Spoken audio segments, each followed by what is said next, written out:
What if the numbers that haunted a town were never just numbers, but death counts waiting for you? Every secret in Ravenswood bleeds, but the last page hides the darkest truth of all.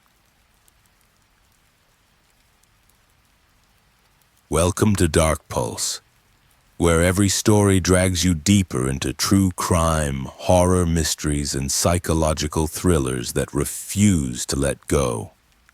Tonight we take you into the dark secrets of Ravenswood, a town where multiple murders, unsolved mysteries, and terrifying rituals blur the line between truth and nightmare. Before we begin, tell us in the comments, where are you watching from, and what time is it right now?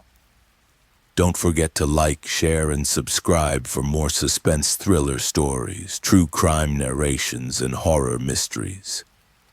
Only on Dark Pulse. Turn on the bell so you never miss the next mystery. Unmasking the truth beneath the surface of reality.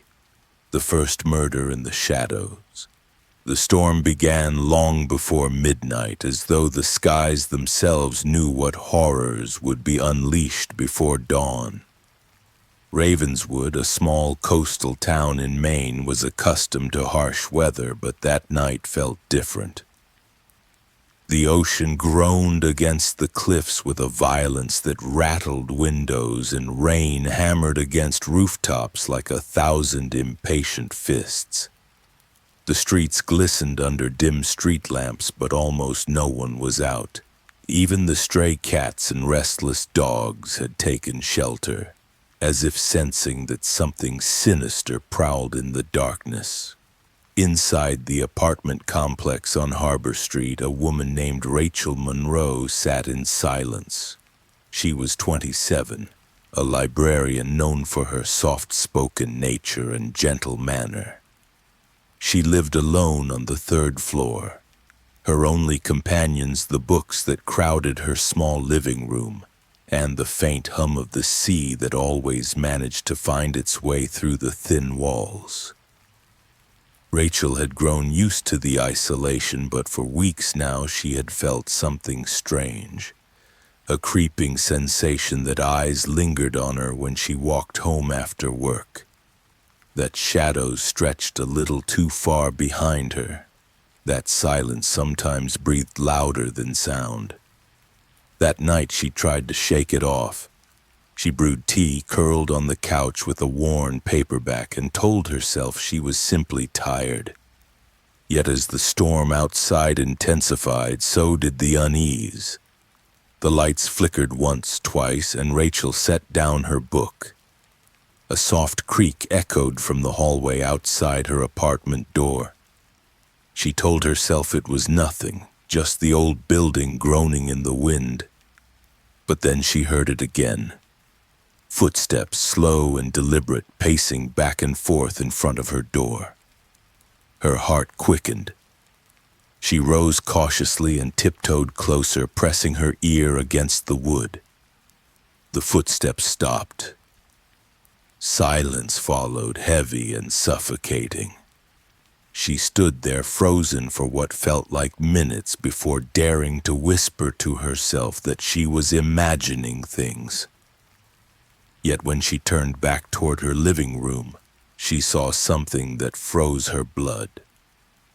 The lights flickered once more, and in that brief stutter of darkness and glow, she thought she saw a shape, tall, faceless, lingering in the corner by the window. Rachel gasped and stumbled back, but when the light steadied, the corner was empty. Her breath shook as she whispered into the empty room, "Who's there?" There was no answer. The storm outside howled, drowning her words. At 2:17 a.m., a scream tore through the silence, sharp and sudden. And then it was cut short. By the time Clara Jensen, her neighbor from across the hall, dared to open her door, she found Rachel's door ajar. The sound of rain and the faint creak of the floorboards guided her inside. Clara's phone slipped from her trembling hand as her eyes fixed on the sight before her. Rachel Monroe lay motionless in the center of the floor. Her body was positioned deliberately, arms stretched outward as though in surrender, palms facing the ceiling. Around her, crude symbols painted in her own blood stained the wooden boards.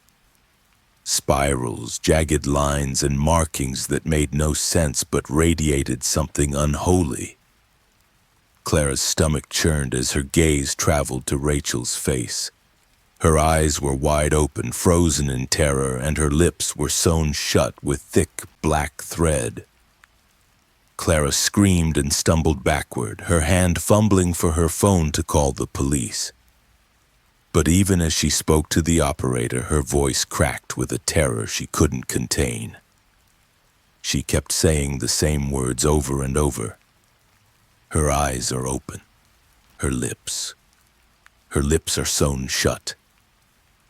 When the police arrived minutes later, the storm still roaring outside, they found themselves staring at one of the most disturbing true crime scenes in Ravenswood's history. The door had no signs of forced entry. The windows were sealed from the inside. The apartment offered no trace of struggle beyond the horror in the middle of the floor. Whoever had done this had come and gone without leaving behind a single fingerprint, a single hair, or a single footprint.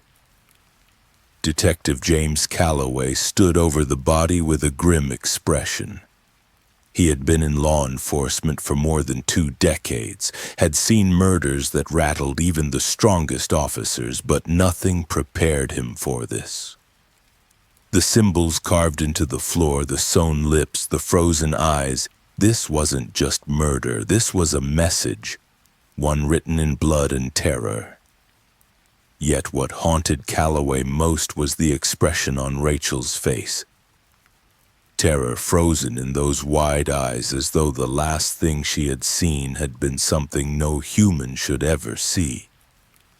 By sunrise, Ravenswood buzzed with whispers.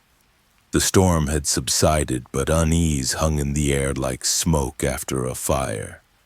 People gathered in small groups at diners and gas stations, their voices lowered, their eyes darting nervously toward shadows. They spoke of cults, of ancient rituals, of demons that roamed during storms. Some claimed they had seen a tall figure moving through the rain near Harbor Street, a faceless silhouette that dissolved into mist when they blinked. Others swore they had heard Rachel's scream echo long after the police arrived, a ghostly sound that refused to die. News spread quickly. By mid-morning, headlines appeared online. Ravenswood ritual murder terrifies town. Unsolved mystery shocks coastal community. True crime enthusiasts stunned by chilling new case.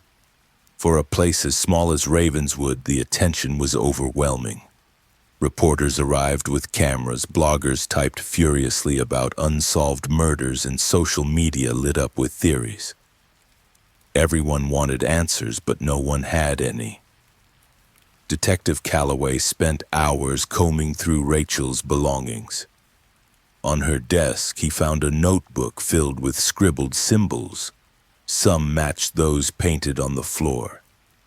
In her browser history, late-night searches appeared. Terms like occult rituals, ancient symbols of protection, and cases of sewn lips in murder victims. At first glance, it seemed Rachel had been researching out of curiosity, but Calloway knew better. Research this specific meant she had been afraid of something. Perhaps she had even known her killer. When he questioned Clara, her voice trembled. Rachel told me once. She thought someone was watching her. She said she felt eyes on her when she was alone. I thought it was just her imagination, but maybe she was right. That thought lingered with Calloway. Someone had stalked her, studied her, chosen her as their victim. But who? The autopsy revealed little beyond the obvious horror, cause of death. Suffocation, though how the killer had restrained her long enough to sew her lips remained a disturbing mystery. Toxicology came back clean. No drugs, no alcohol. Rachel had been completely aware as the nightmare unfolded. Forensics found no prints, no fibers, nothing. It was as though the killer had worn the night itself as gloves and left without disturbing a single trace. And yet, one thing did not belong. A single black feather lay beside Rachel's body, small and unremarkable, but entirely out of place.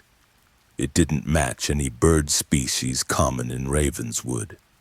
The lab couldn't identify it. Some officers joked about ravens, given the town's name, but Calloway did not laugh. He bagged the feather carefully, knowing it could be the only clue.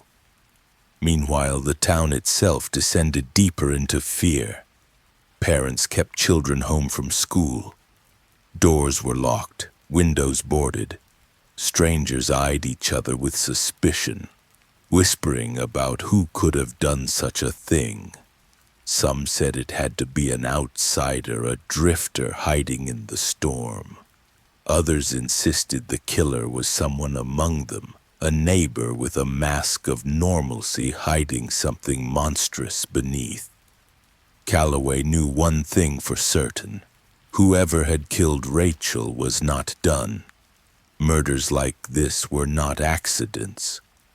They were chapters in a story written in blood, and he feared more. Pages were yet to come. That night, as he stood outside the taped-off apartment building, the wind whispered through the empty streets.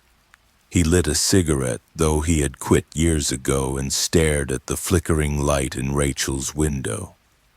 The power had been cut hours earlier, yet the bulb above the window glowed faintly, then died again. Calloway exhaled smoke and muttered to himself, "Don't tell me I'm seeing things now." But deep down, he feared that Rachel's death was only the first step in something much darker. Darkness returned swiftly on the second night after Rachel's murder.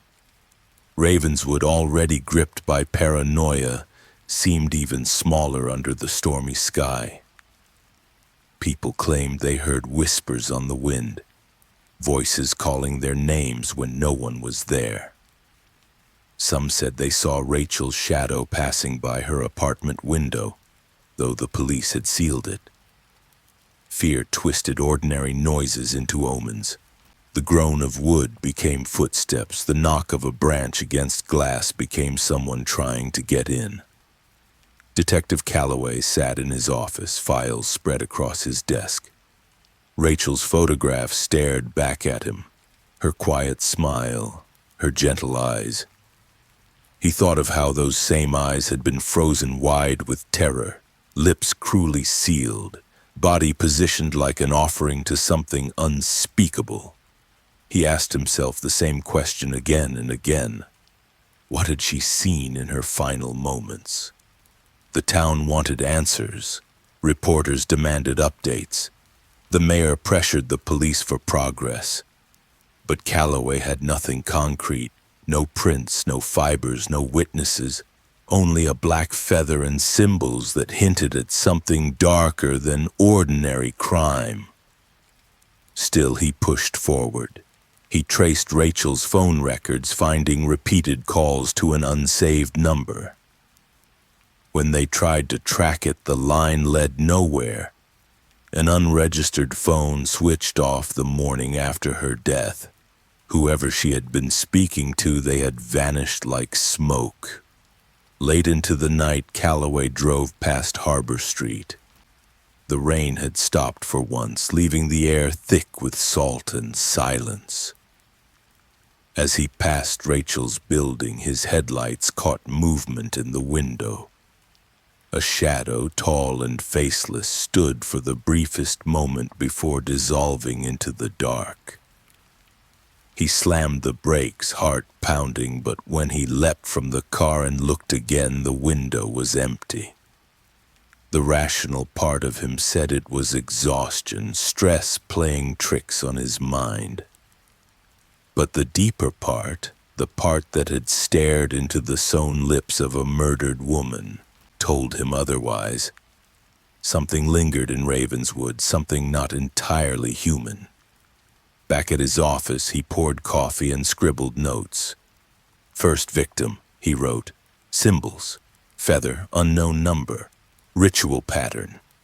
He underlined the last two words, ritual pattern. It was no ordinary crime. It was staged, deliberate, meant to send a message. The only question was who the message was meant for, and who would be next.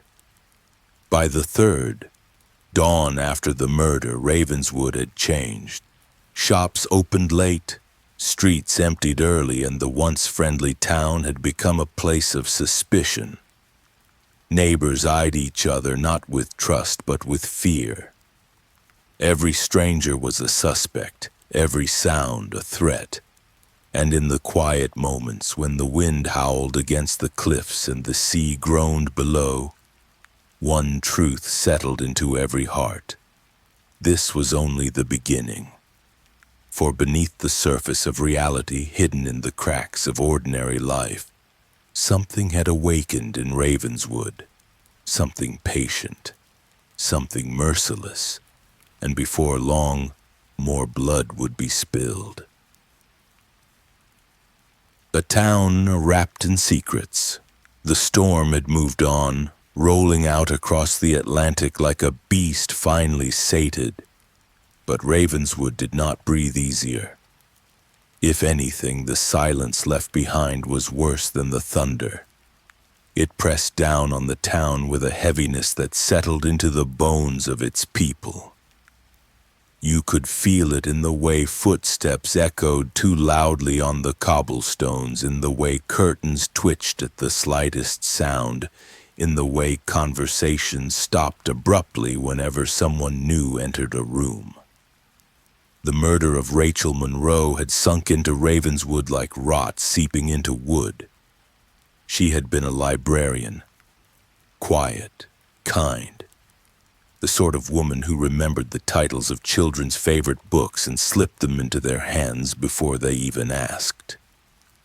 She had walked to and from work each day, head bent against the sea wind, never imagining her life would become the town's most terrifying story. But now she was gone, her body discovered in a way too grotesque to repeat without trembling. And the rumors about her death traveled faster than the truth ever could. By dawn, the morning after, everyone knew. Some said Rachel's body was covered in strange carvings, symbols painted in her blood. Others swore her lips had been sewn shut so she could never speak the secret she carried. The reality, though horrifying, was almost easier to bear than the stories. And still the stories multiplied. Ravenswood had always been a place of secrets, but now those secrets felt alive, like something crawling beneath the skin of the town. On Main Street, Lou's Diner became the hive of whispers. Normally it rang with the laughter of fishermen and dock workers, the scrape of boots, the clang of forks against plates. But that morning the room was subdued. The air smelled of fried bacon and burnt coffee, but the noise had shriveled into murmurs. Every booth was filled, every seat at the counter occupied, yet the hush was suffocating. Fear had infected the town, and now it breathed through every person inside. "I'm telling you," muttered a fisherman with a beard still crusted with salt from the sea. His rough hands clutched his mug like it was the only thing keeping him steady. "My grandfather told me stories back in the 40s. They found bodies in the marsh, carved up with strange markings, They said it was animals, but he swore it wasn't. He said Ravenswood had monsters long before we were born. A woman across from him made the sign of the cross. Don't say that here. Words like that bring things back. 2 booths down, a waitress leaned close to a middle-aged woman, her voice barely audible over the hum of the neon lights. I saw Rachel 2 nights before it happened, outside the library. She was with a man. Couldn't see his face, but he had a long coat, broad shoulders. She looked terrified, like she wanted to run but couldn't. At the counter, a mechanic hunched over his plate, whispering to his friend, "This town's been dirty forever. Don't let anyone fool you. I once helped the old sheriff hide evidence from a killing. He said it was better for Ravenswood if no one knew. Better for the town's name. Don't act shocked. That's how it works here. Sweep it under the rug and pretend it never happened." And in the corner booth sat Detective James Calloway, pretending to read the morning paper. He hadn't turned a page in nearly 20 minutes. He wasn't there for breakfast. He was there for the whispers. Ravenswood was wrapped in secrets, and secrets always leaked first through gossip. He scribbled in his notebook quietly, capturing fragments: bodies in marsh, man outside library, sheriff cover-up. The list grew longer than he could chase. By the time he folded his paper and pushed himself out of the booth, his pad was heavy with leads. But the weight pressing on his chest was heavier still, because in Ravenswood, fear was only half the truth. The other half was guilt. When he stepped outside, the sky was the color of lead, heavy clouds lingering like a bruise. The salty wind slapped against his face, carrying with it the distant cries of gulls. He lit a cigarette, though he had quit years ago, drawing the smoke deep into his lungs. His eyes followed the narrow street leading up to Rachel's apartment building. He imagined the taped-off window, the blinds pulled tight. He imagined her small body lying on the floor, lips sealed, eyes wide. In another town, one murder might have been a tragedy that pulled people together. Here, it was different. Here, Rachel's death was a mirror, reflecting the darkness the town had tried too long to hide. And everyone who looked into that mirror saw a piece of themselves they didn't want to admit was there. A man passed by, tipping his hat nervously to Calloway. A woman clutched her child's hand too tightly as she hurried across the street. Calloway watched them, saw the fear in their eyes, the way their shoulders tensed when someone walked too close. Everyone was guilty here, he thought. Maybe not of murder, but of silence. And silence was guilt in a place like this. Silence was the soil where killers grew bold.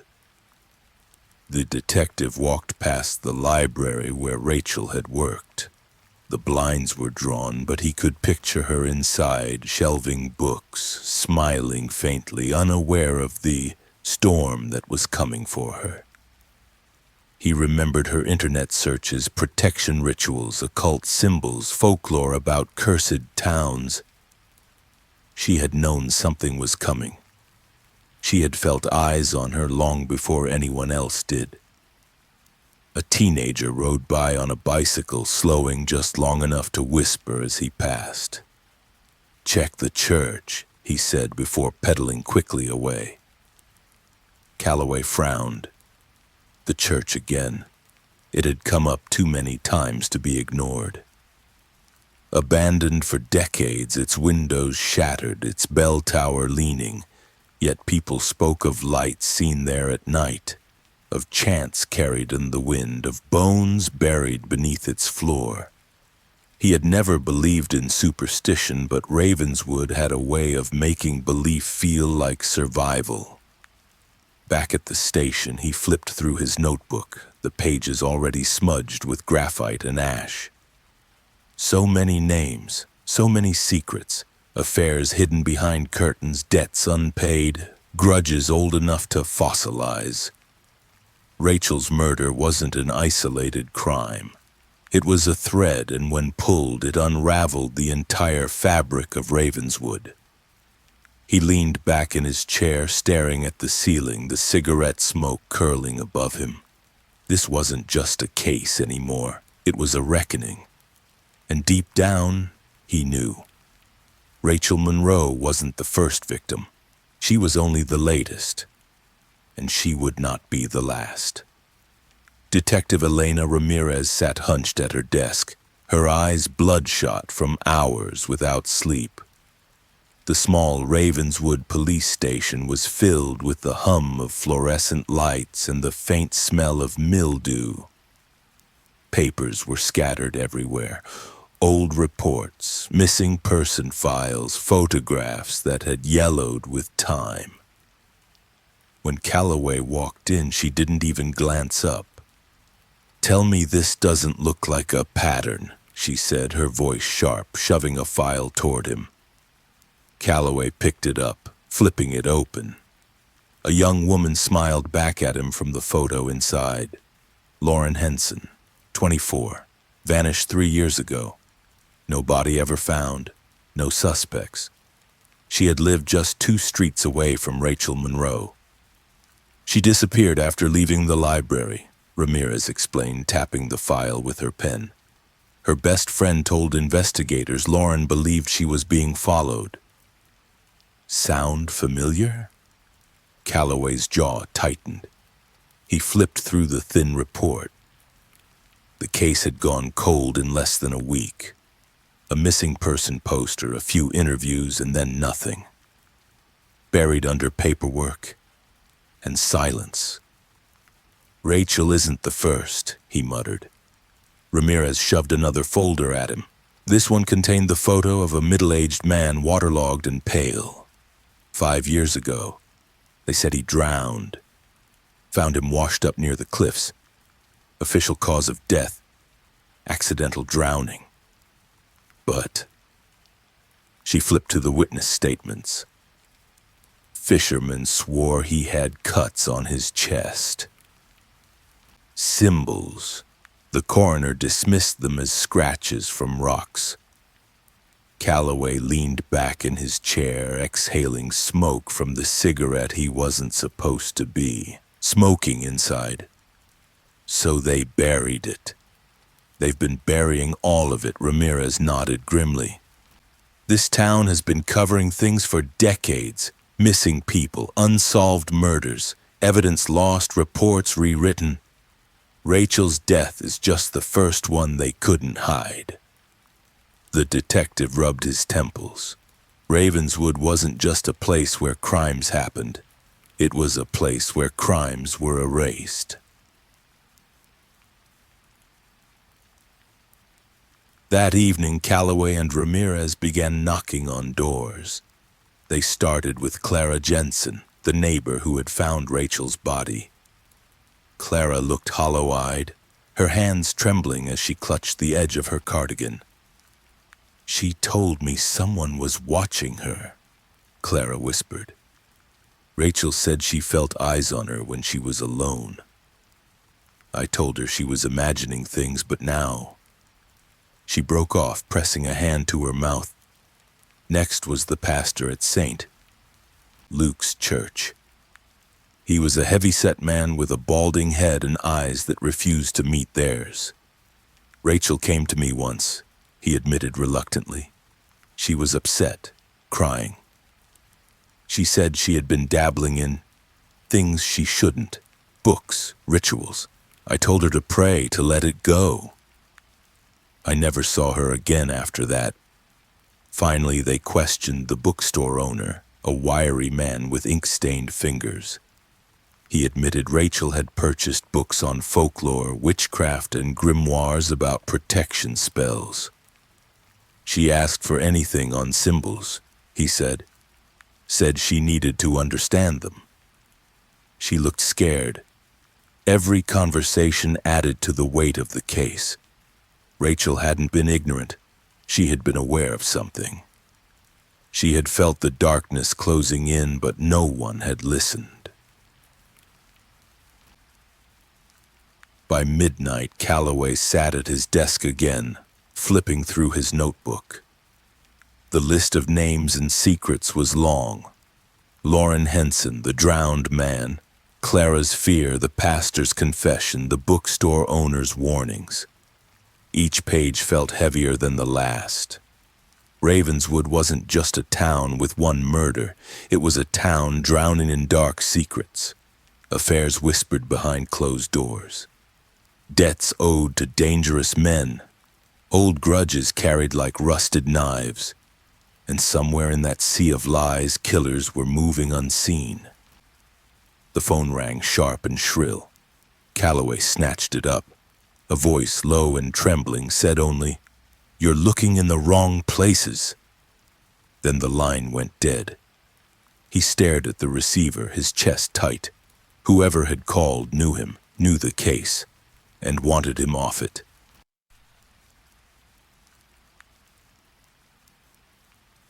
Two days later, paranoia gripped Ravenswood like a fever. The local paper ran a headline in bold letters. Terror in small town, ritual killing raises old fears. True crime blogs spread the story far beyond Maine. Hashtags like $unsolved, mystery dark secrets Ravenswood killer trended on Twitter. But inside Ravenswood, it wasn't headlines that mattered. It was the quiet changes. People shut their blinds earlier. Kids were kept home from school, doors were bolted, porches dark. Every knock on a door made hearts race. Every unfamiliar face was a suspect. Parents whispered warnings to children: don't talk to strangers, don't linger after dark, don't even look too long into the shadows. Calloway and Ramirez worked relentlessly. They traced Rachel's phone calls, late-night conversations to an unregistered number, a burner phone switched off the morning after her death. Useless. They examined the feather found beside her body. No bird in Maine matched it. The lab couldn't even place its species, and the symbols, those crude spirals and jagged lines, they haunted Calloway's dreams. He saw them burned into his eyelids, etched in fog, drawn across the sea. One night, unable to sleep, Calloway drove past the abandoned church on the edge of town. The building loomed in the stormlight, its broken windows black, its bell tower cracked like a broken tooth. He killed the engine and sat in silence. Lightning split the sky, and for a brief moment he swore he saw light flicker inside, a lantern moving. Against his better judgment, he entered. The heavy doors groaned, the smell of rot and candle wax thick. His flashlight beam danced across crumbling pews over shattered stained glass. And then he saw it. Symbols carved into the wood, identical to those painted around Rachel's body. The grooves were fresh. Someone had been here, recently. His heart pounded. The church was not empty. It was alive with the residue of rituals.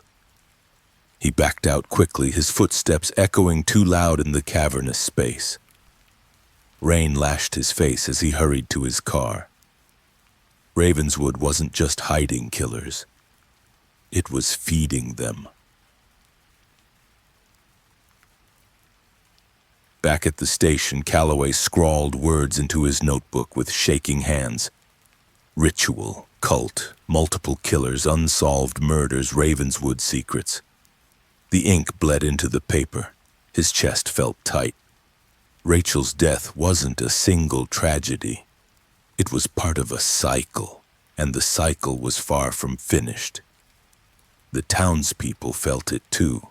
They didn't need official reports to know. They sensed it in the way shadows seemed to linger too long on walls, in the way whispers carried through the wind, in the way silence felt alive. They knew Rachel wouldn't be the last. As Calloway stared at the storm raging beyond his office window, he whispered words that chilled even him. This is only the beginning. Ravenswood was no longer a town, it was a wound. Days had passed since Rachel's murder, but instead of healing, the cut had grown deeper. The silence in the streets was oppressive. People moved quickly, eyes fixed on the ground as if refusing to see what might be waiting in the shadows. Even the gulls seemed quieter, circling above the harbor with a nervousness that mirrored the townsfolk below. The local newspaper screamed its panic with bold headlines. Ritual murder sparks fear. Unsolved mystery returns to Ravenswood.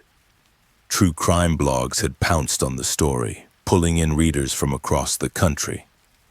Social media was flooded with speculation. Hashtags like #Ravenswood secrets, #unsolved murder, and #dark truths trending for days. But for the people who lived inside this cage of damp streets and salty air, it wasn't gossip. It was survival. Shutters were nailed shut, locks reinforced. Parents whispered desperate rules to their children. Don't stray from the path. Don't open the door after dark. Don't talk to strangers. Don't even look too long into the woods. Every sound became a warning. A knock at the door was no longer a neighbor. It was a threat. Detective James Calloway felt the change most when he walked through the town at night. People no longer met his eyes. Some crossed the street to avoid him. Others lingered too long in their stares as though silently accusing him of failing to protect them. Ravenswood was suffocating under suspicion, and Calloway could feel it pressing against his skin. Everyone was a suspect. Everyone was guilty. He and Ramirez worked tirelessly, chasing leads that seemed to evaporate the moment they got close.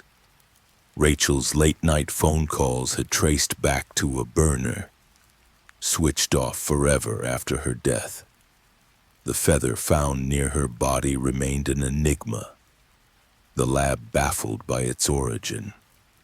The symbols painted around her corpse haunted Calloway's dreams, twisting into patterns he could almost recognize but never fully understand. One evening, Ramirez spread a new set of files across the desk.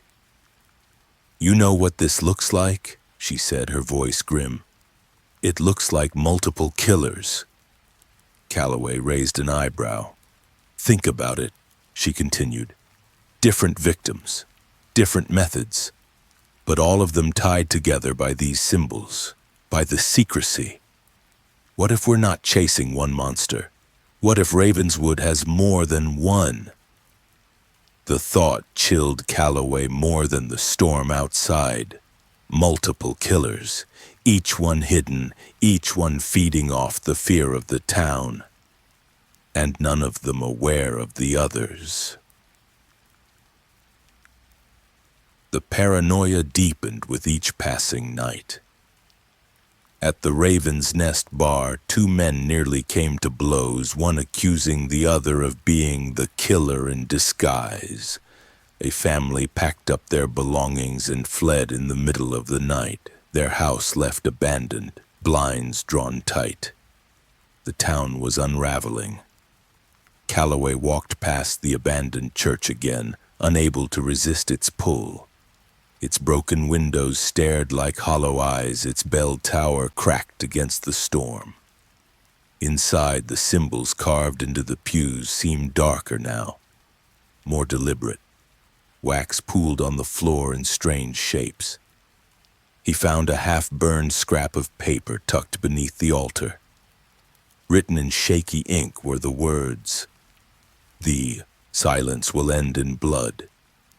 He carried it back to the station, his mind racing. A message, a threat, or a promise. The fear reached its peak on the fifth night after Rachel's death. The storm returned, rain slashing against rooftops, thunder shaking windows. The power flickered and failed, plunging Ravenswood into darkness. People huddled in their homes, praying for the storm to pass. And then the screams began. They echoed through the streets, high and ragged, cutting through the storm's roar. Calloway and Ramirez were already on patrol when they heard the first one. They raced through the rain-slick streets, their flashlights slicing through the dark. Another scream, then another. On Willow Lane they found the first body. A young man, barely 20, sprawled across the pavement, his chest torn open. Symbols carved into his skin glistened in the rain. Calloway's stomach lurched, but he forced himself forward. Ramirez knelt beside the body, her flashlight trembling. "This isn't the same killer as Rachel," she whispered. "Different method, different style." Before Calloway could respond, another scream cut through the storm, this time from the direction of the harbor. They ran, splashing through puddles, their lungs burning. At the docks, they found a second body, an older woman face down in the mud. Her throat had been slit, her blood washing away into the sea. No symbols this time, just brutal precision. Ramirez looked at Calloway, eyes wide. 2 murders, same night. 2 different killers. The town had reached its breaking point. Ravenswood wasn't just haunted by one murderer.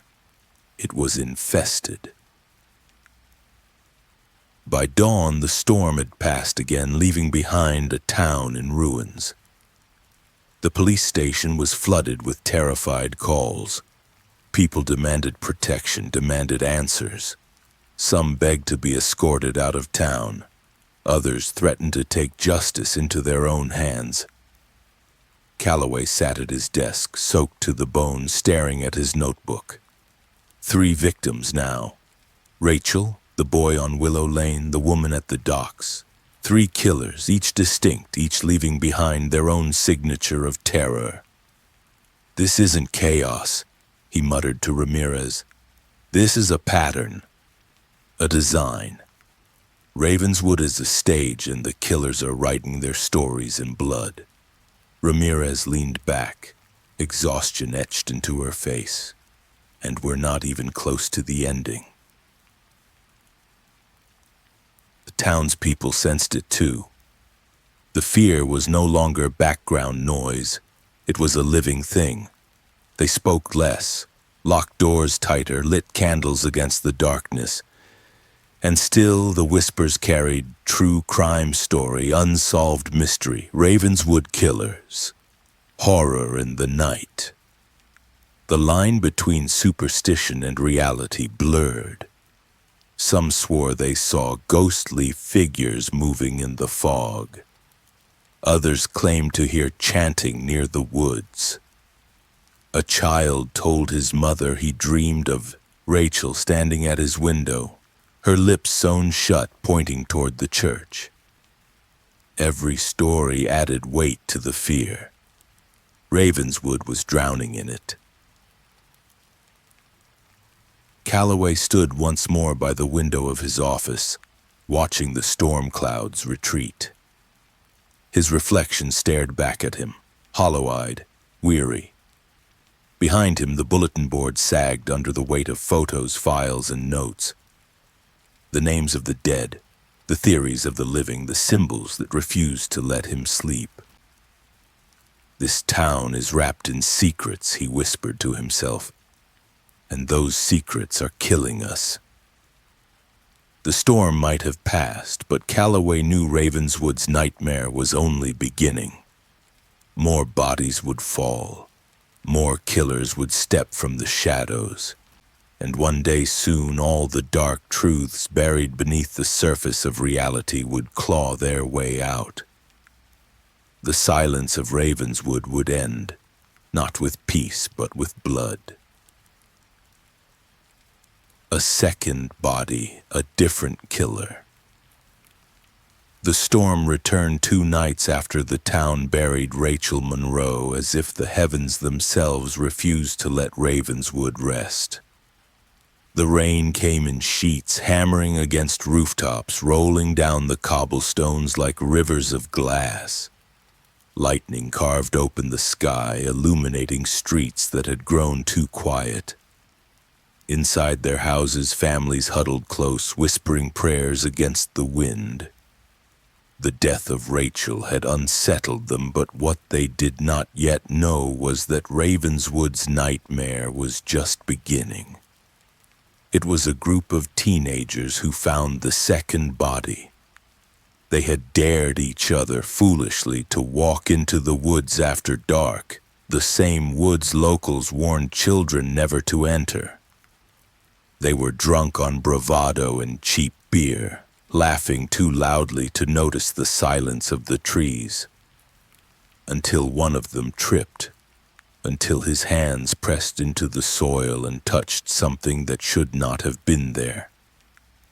A scream tore through the night, louder than the thunder. The others rushed forward, flashlights shaking in their hands. What the beam revealed silenced them all. A body lay stretched across the wet leaves, arms raised above its head as though caught mid-prayer. The throat had been cut so cleanly it seemed almost surgical, a thin crimson line spilling down into the earth. The face was pale, eyes wide, frozen in horror. One of the teens vomited into the bushes. Another ran back toward town, his flashlight bobbing wildly, his voice cracking as he shouted for help. By the time Calloway and Ramirez arrived, the storm had calmed to a drizzle. Police tape flapped weakly against the wind. The body remained where it was found, and already Calloway could see this was different. Rachel's death had been ritualistic, symbols scrawled around her, her lips cruelly sewn shut.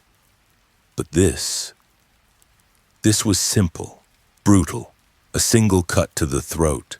No symbols, no feathers, no threads. Ramirez crouched beside the corpse, her gloves slick with rain. "This isn't the same killer," she whispered. Calloway nodded grimly. "No, but the timing, the message, it's all connected somehow."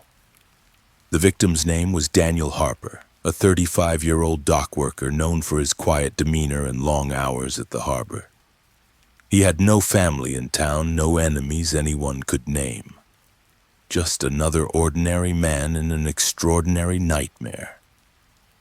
Word of the discovery spread before dawn. Ravenswood awoke to the news that another life had been claimed, and this time the fear tripled.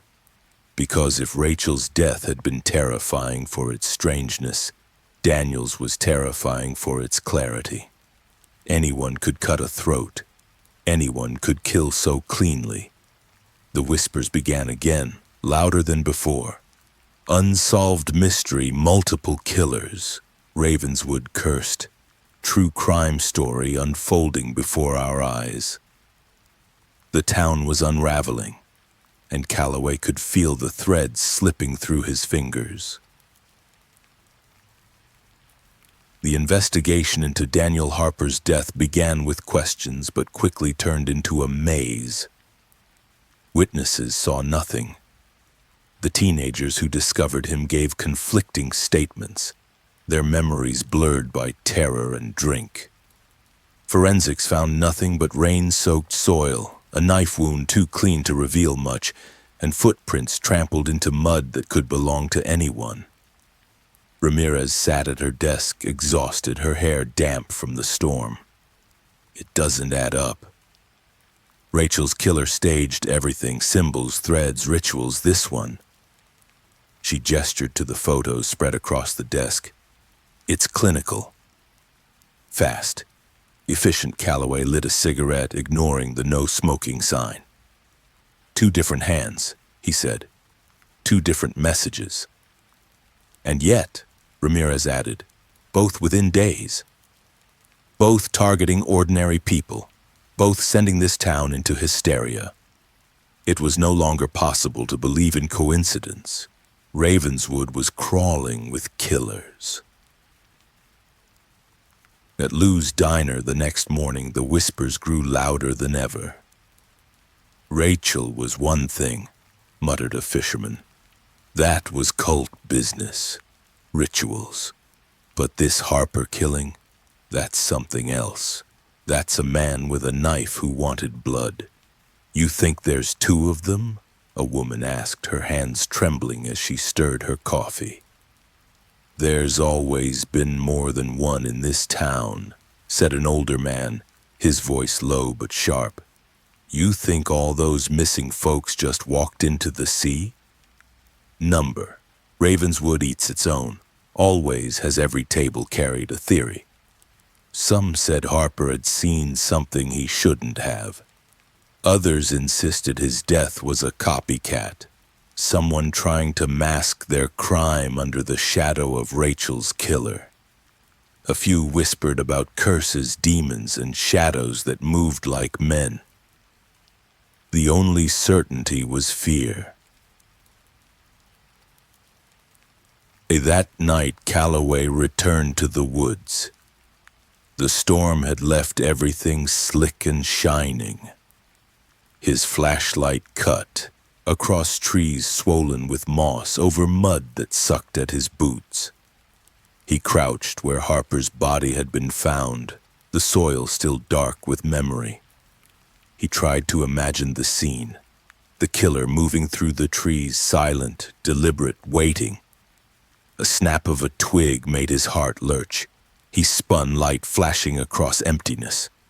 Only the woods stared back. But in Ravenswood, emptiness was never just emptiness. He thought of Rachel's sewn lips, of Harper's slit throat, 2 deaths, 2 styles, and no answers. The detective stood in the silence, feeling eyes on him from the dark.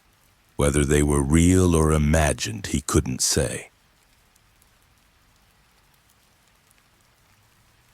The autopsy revealed little. Harper had been killed with a single cut, precise and deep, severing arteries in one stroke. No hesitation, no struggle. Whoever did it had skill or experience. Calloway hated the thought. Skill meant practice. Experience meant this wasn't the first time. Ramirez slammed her fist on the desk. We're not dealing with a killer. We're dealing with killers, plural. And they don't even know about each other. That's why the styles don't match. Calloway nodded reluctantly. It was the only explanation that made sense. Ravenswood wasn't being stalked by a single predator. It was infested. The funeral for Daniel Harper was small, quiet. A few dock workers stood in the rain, hats pressed to their chests. The pastor muttered hollow words about peace, but no one believed them. Peace was a foreign word in Ravenswood now. Calloway watched from the back, the drizzle seeping into his coat. He thought of Harper's life, a man who had worked long hours, who had asked for nothing but survival. And yet even he had been claimed. No one was safe. When the coffin lowered into the earth, Calloway swore he saw movement beyond the graves. A shadow among shadows, watching, waiting. The town spiraled deeper into fear. Doors were locked tighter. Guns were polished and loaded. Some residents fled entirely, their houses abandoned with curtains drawn. The streets grew emptier each night, but whispers grew louder. True crime story unfolding, horror crime in Ravenswood, unsolved mystery with multiple killers. The town had become a story for outsiders, but for those trapped inside, it was a prison. and Calloway knew this was only the beginning. Rachel Monroe and Daniel Harper were the first two chapters of a book that Ravenswood didn't want to read. A book written in blood, with too many authors. As the storm rolled back over the horizon, Calloway whispered to himself the truth that no one else dared speak aloud. This town isn't cursed by one killer. It's cursed by many.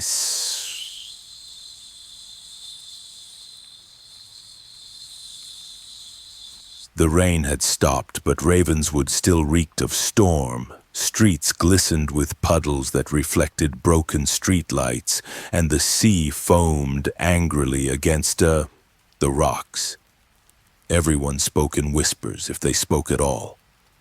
The second body, Daniel Harper, throat cut cleanly in the woods, had ripped away the fragile hope that Rachel's death had been an isolated nightmare. Now, no one could pretend.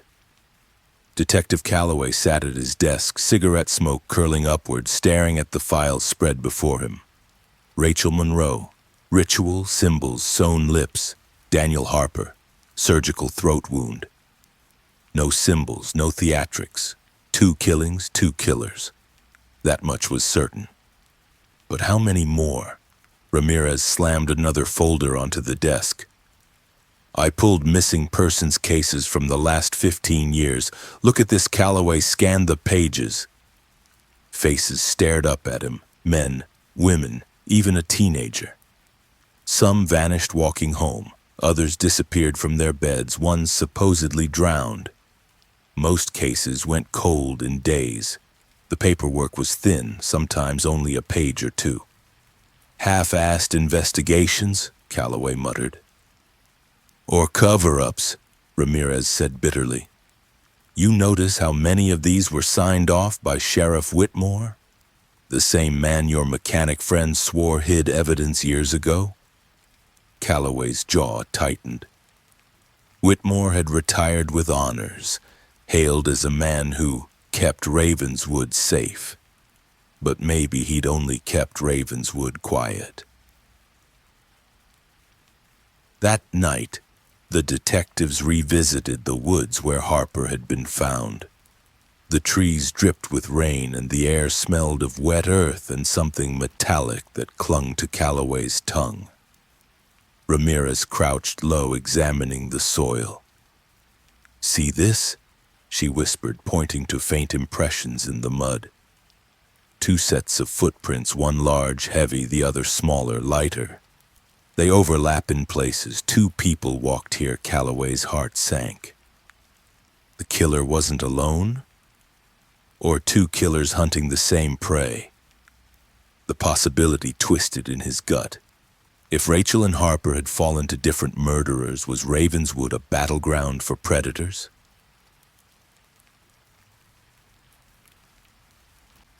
At Lou's diner the next morning, whispers flew like daggers. It's the dock workers, one woman hissed. They say Harper found out about smuggling. That's why his throat was cut. No, it's a copycat, a man countered. Someone trying to make us think there's more than one. You're all blind, an old fisherman snapped. This is Ravenswood. We've always had more than one killer. This place breeds them. The sea takes some. The woods take others. Calloway sat in his corner booth, listening, scribbling notes. Ravenswood's paranoia was turning neighbor against neighbor, and in that paranoia truths hid like needles in straw. By evening, the detectives interviewed Harper's co-workers at the docks. Most spoke kindly of him. Quiet man, hard worker, kept to himself. But one, a burly man named Eddie Kearns, avoided their eyes. You worked with him? Ramirez pressed. Yeah, Eddie muttered, but I didn't know him well. People say Harper kept to himself. You notice anything strange before his death? Calloway asked. Eddie hesitated, scratching his beard. He He mentioned hearing things, said someone was watching him near the docks, told him he should quit working nights, thought he was just spooked by Rachel's murder. Did he say who? Ramirez asked. No, Eddie said quickly, too quickly. When they left, Calloway muttered, "He's holding something back." "Everyone in this town is," Ramirez replied. And that night, Ravenswood trembled under another blackout. The storm had damaged power lines and the town lay in darkness. In that black silence, fear spread like wildfire. Guns were clutched in trembling hands, dogs barked endlessly, children cried. Somewhere in the distance, a church bell rang once, though no church in town had a working bell. Calloway and Ramirez patrolled the streets, flashlights cutting across shadows. They passed shuttered homes, abandoned storefronts, the boarded-up library. Calloway thought of Rachel shelving books here, unaware of the horrors waiting. He thought of Harper at the docks, throat cut by a ghost in the rain. 2 lives, ordinary and fragile, swallowed by Ravenswood's appetite. "Do you ever think this town wants blood?" Ramirez asked quietly. Calloway looked at her. "Towns don't want anything, people do." But in his gut, he wasn't so sure. The next morning, Calloway found an envelope shoved under the station door. No return address. Inside was a single photograph, black and white, grainy. It showed a group of men standing outside the abandoned church, decades ago, judging by the clothes. Calloway squinted. The faces were blurred, but one looked familiar. Sheriff Whitmore, younger but unmistakable, and in his hand, half hidden, was a knife. On the back of the photo were scrawled words, "It started here." Calloway felt a chill crawl up his spine. The church again. Always the church. That evening, the detectives confronted Whitmore at his farmhouse. The retired sheriff, now in his 70s, greeted them with narrowed eyes. "You've been stirring up trouble," he growled. "We're investigating murders," Calloway said evenly. He held up the photo. "Recognize this?" Whitmore's face hardened. "Where'd you get that?" "Doesn't matter," Ramirez said. "Why were you at that church? What started there?" Whitmore's eyes flickered with something, fear, anger, memory. Then he slammed the door in their faces. "Back in the car," Ramirez muttered. "He knows." "He's hiding something big." Calloway lit a cigarette, his hands shaking slightly. "And if we dig too deep, we'll end up like Rachel and Harper." That night, Ravenswood buzzed with rumors. Some claimed the killers were descendants of an old cult tied to the church. Others swore Sheriff Whitmore himself had once led rituals to protect the town. The whispers grew darker. Unsolved mystery, horror crime, multiple murderers.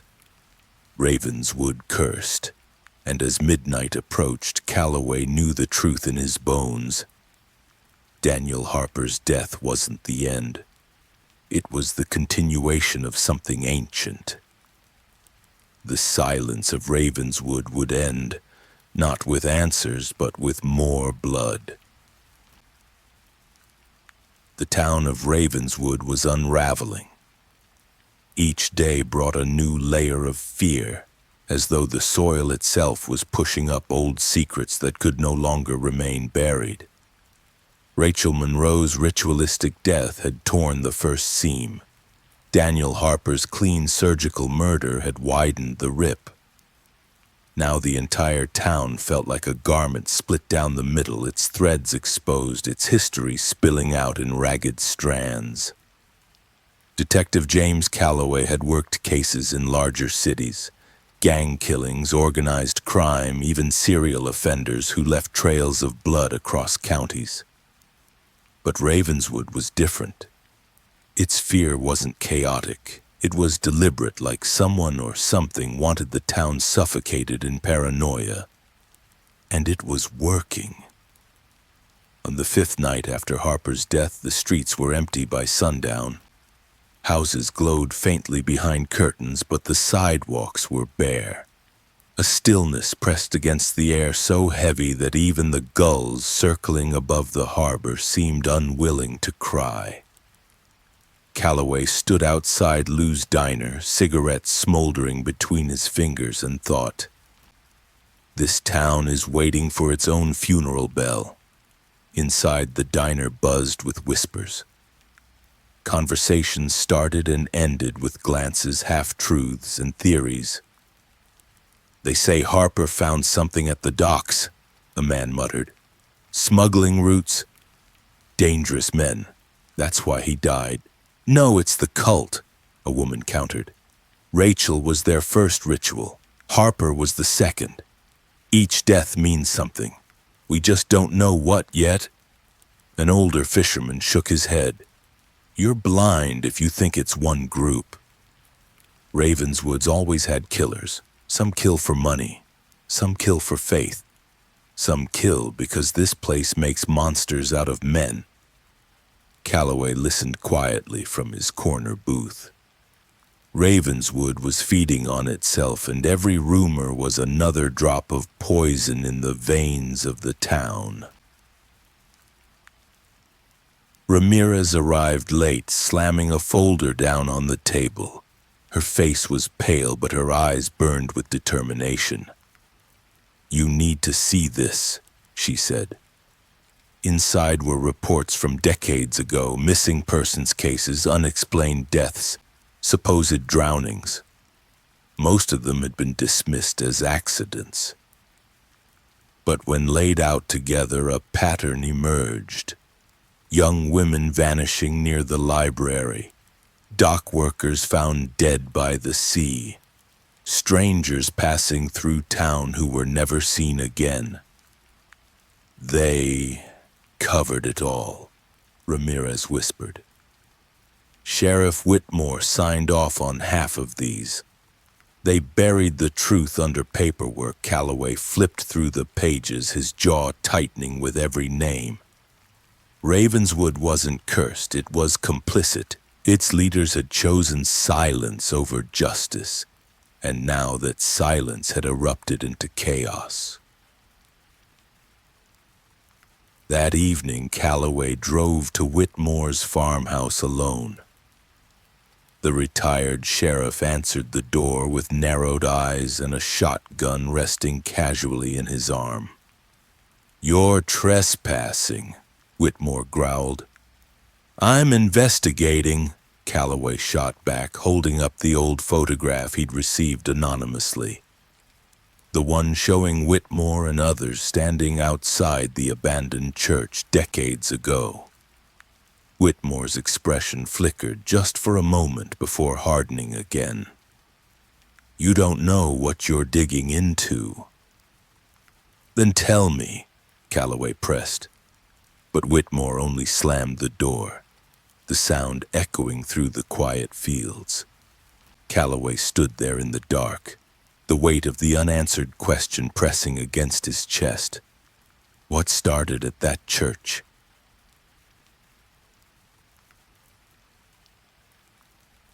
Two nights later, another storm rolled across Ravenswood. The power flickered and failed, plunging the town into darkness. In that black silence, fear became unbearable. Guns were clutched in trembling hands. Families huddled together, listening for footsteps that might never come. Somewhere in the distance, a single bell tolled once, though every church in Ravenswood had long been abandoned. Calloway and Ramirez patrolled the streets, flashlights cutting through the fog. Near the old library, they found something chilling, a message scrawled in chalk on the brick wall. The rain had smeared the letters, but they were still legible. "The third will fall." Ramirez's voice trembled. "They're planning another one." By morning, Ravenswood was in full panic. Some residents fled, piling belongings into trucks and driving until the roads curved out of town. Others locked themselves inside, refusing to answer the door even for police. The local newspaper ran the headline, "Terror returns, who will be next?" For Calloway, the words on the library wall replayed like a drumbeat. The third will fall. Who would it be? Another librarian? Another dock worker? Someone random or someone chosen? At the station, Ramirez connected pins and string across a corkboard, linking Rachel Harper and the older cases she had uncovered. The board looked less like an investigation and more like a spider's web, and every thread led back to the same center, the abandoned church. "That place is the key," Ramirez said. "It's where all of this started." Calloway nodded grimly. But the thought of stepping inside again made his chest tighten. The last time he had entered, he'd felt the air thick with something more than dust. That night, unable to sleep, Calloway walked to the church alone. The storm had cleared, leaving the air damp and heavy. The broken windows gaped like mouths, and the bell tower loomed against the moonlight. Inside, the pews were scarred with carvings, spirals, jagged lines, crude symbols that seemed to pulse when the flashlight touched them. Wax from old candles coated the floor. And in the shadows near the altar, something new had been left. A crude wooden cross, freshly planted, its arms wrapped in barbed wire. At its base, written in blood, were the words, "We are many." Calloway's breath caught. This wasn't one killer. This wasn't even two. Ravenswood was crawling with them. He staggered back, nearly tripping over the uneven floor. In that moment, he knew the town was lost. Multiple killers, multiple motives, each one feeding off the chaos, each one hiding behind Ravenswood's silence, and none of them aware of the others. And when he returned to the station, Ramirez was waiting. He told her what he had seen, his voice low, his hands trembling. She listened, her face pale but resolute. "This isn't just a case anymore," she said. "It's survival. If we don't stop them, Ravenswood will eat itself alive." Calloway stared out the window at the empty streets, the boarded-up houses, the fear painted across every corner of the town. He thought of Rachel's sewn lips, Harper's cut throat, the chalk message at the library, the blood at the church. He thought of the photograph of Whitmore standing with a knife in hand decades ago. "This town was built on silence," he said. "But silence only feeds the killers." And for the first time since he arrived, Detective James Calloway felt real fear. Not for himself, but for the truth he was about to uncover. Because in Ravenswood, truth was more dangerous than lies. The third victim emerges. The dawn after the second funeral should have been quiet, but Ravenswood had no more quiet left to give. The sea still churned, gulls circled listlessly above the harbor, and the town itself seemed to creak under the weight of silence. People no longer greeted one another in the streets. They passed by with their heads bowed, clutching bags of groceries, dragging children by the hand as if daylight could not be trusted any more than night. Detective James Calloway stood outside the station, a cigarette smoldering between his fingers, watching fog roll in from the water. His partner, Detective Elena Ramirez, joined him with 2 cups of coffee, her hair pulled back, her eyes dark from sleepless nights. She handed him a cup. "They're leaving," she said flatly. "Who?" "Families." packed their trucks last night and drove out. 3 houses on Willow Lane are empty this morning. They're done waiting. Calloway exhaled smoke, the salt air cutting through it. Can't blame them. He wanted to believe the exodus would buy the town safety, but he knew it was a lie. The killers didn't care who stayed or who left. Ravenswood was their hunting ground, and fear was their currency.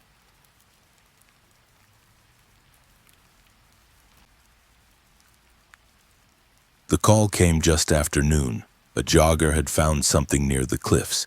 Calloway and Ramirez drove out in silence, the road winding up the rocky edge of town where the Atlantic hurled itself against jagged stone. The jogger sat pale-faced on the guardrail, clutching his knees. "I didn't touch it," he kept saying. "I didn't touch it." When Calloway followed the pointing finger, his chest tightened. A body lay sprawled across the rocks, arms bent at unnatural angles. Blood had dried against the pale skin, streaking from wounds that looked nothing like Rachel's ritual cuts or Harper's surgical throat slice. This was worse. The victim's chest had been opened, ribs cracked apart as though pried with bare hands. The heart was missing. Ramirez swore under her breath. "Jesus Christ!" Calloway crouched close, his cigarette forgotten. The eyes of the victim, Marjorie Lane, a 52-year-old schoolteacher, stared skyward, clouded and glassy. Her mouth was frozen open in a scream she had never finished. "This isn't the same killer," Calloway whispered. "No," Ramirez said hoarsely. "This one wanted something more than blood." They stood in silence, the roar of the sea below them, the body between them. Ravenswood had its 3rd murder, and each one was a different hand. By evening, the town's fear had curdled into madness. At Lou's diner, whispers boiled into arguments. "It's a ritual," one woman insisted. "They took her heart like an offering. The church is to blame." "No, it's a butcher," another man snapped. "Someone with medical training. Look how clean the chest was cracked." "You fools," an old fisherman growled. "There are many of them. Rachel, Harper, now Lane. They're all killed by different hands. Ravenswood is crawling with predators." Calloway sat in his usual corner, notebook open, pen unmoving. He didn't need to write. The words had carved themselves into his mind. Multiple killers, different signatures, one town bleeding out. Ramirez leaned across the booth, her voice low. "We are not chasing a single shadow. We're standing in a storm of them." Calloway nodded, but his eyes stayed fixed on the window, where fog pressed against the glass like a living thing. The autopsy confirmed their worst fears. Marjorie Lane's ribs had been cracked apart with precision, the heart removed without damaging surrounding tissue. Whoever had done it had knowledge of anatomy, maybe a doctor, maybe a butcher, maybe someone who had practiced far too often. Ramirez slammed her fist on the desk when the report came in. 3 murders, 3 signatures. This isn't a coincidence. This is orchestration. Calloway stared at the board on the wall, photos pinned with red string connecting them. Rachel Monroe, lips sewn, surrounded by symbols. Daniel Harper, throat cut clean. Marjorie Lane, chest split, heart stolen. Each is different, each is horrifying, but all within days of one another. "Or it's contagion," Calloway murmured. "One killing feeds another. Ravenswood is infected." The fear reached fever pitch. Parents forbade children from leaving the house. The school closed indefinitely. Businesses shuttered their windows. A mob gathered outside the old church one night, torches flickering in the fog. They shouted for it to be burned, for the evil to be purged. Calloway and Ramirez had to intervene, their voices drowned in the chaos. "This is a true crime story unfolding in real time," someone yelled. "You can't stop it," others shouted, of curses, of unsolved mysteries stretching back decades, of whispers in the woods. The mob dispersed eventually, but their words lingered. Ravenswood had stopped being a town. It was becoming a legend, a suspense thriller playing out in the dark. That night, Calloway dreamed of Rachel with her lips sewn shut, whispering through the stitches. He dreamed of Harper clutching his throat, blood spilling between his fingers. He dreamed of Marjorie Lane, her empty chest cavity glowing faintly as though her missing heart still beat somewhere in the dark. He woke with sweat soaking his sheets and the word many echoing in his skull. When dawn came, he stood at his window staring at the abandoned church in the distance. The sun had barely risen, but shadows clung to its walls, too deep for daylight to touch. "This is only the beginning," he whispered, though he hated the sound of his own voice. The funeral of Marjorie Lane should have been a quiet affair, but nothing in Ravenswood was quiet anymore. The churchyard was filled with tense faces, each mourner glancing over their shoulder as if the killers might be among them. Rain tapped gently against black umbrellas, masking the sound of muffled sobs. Calloway stood at the edge, his coat heavy with moisture, his eyes scanning the crowd, not for grief but for guilt. Every face looked suspicious now. When the coffin lowered into the earth, Ramirez whispered at his side, "Do you feel it? They're not here to mourn. They're here to judge. Everyone's deciding who they think the killer is." Calloway nodded grimly. The whispers had grown louder than ever. Unsolved mystery, dark secrets, multiple murderers. Ravenswood wasn't just afraid, it was cannibalizing itself. Back at the station, the detectives spread their files across the board. Rachel Monroe, Daniel Harper, Marjorie Lane. 3 different victims, 3 different methods, 3 different killers. Or perhaps 3 masks worn by one monster. But the evidence didn't agree with that theory. Rachel's murder had been ritualistic, Harper's clinical, Marjorie's savage. Different skills, different signatures. "It's impossible," Ramirez muttered, rubbing her temples. "This isn't one person." Calloway stared at the photos, the strings, the lines connecting them. "No, but it might be one place, one town. Ravenswood is the common denominator. This place breeds killers."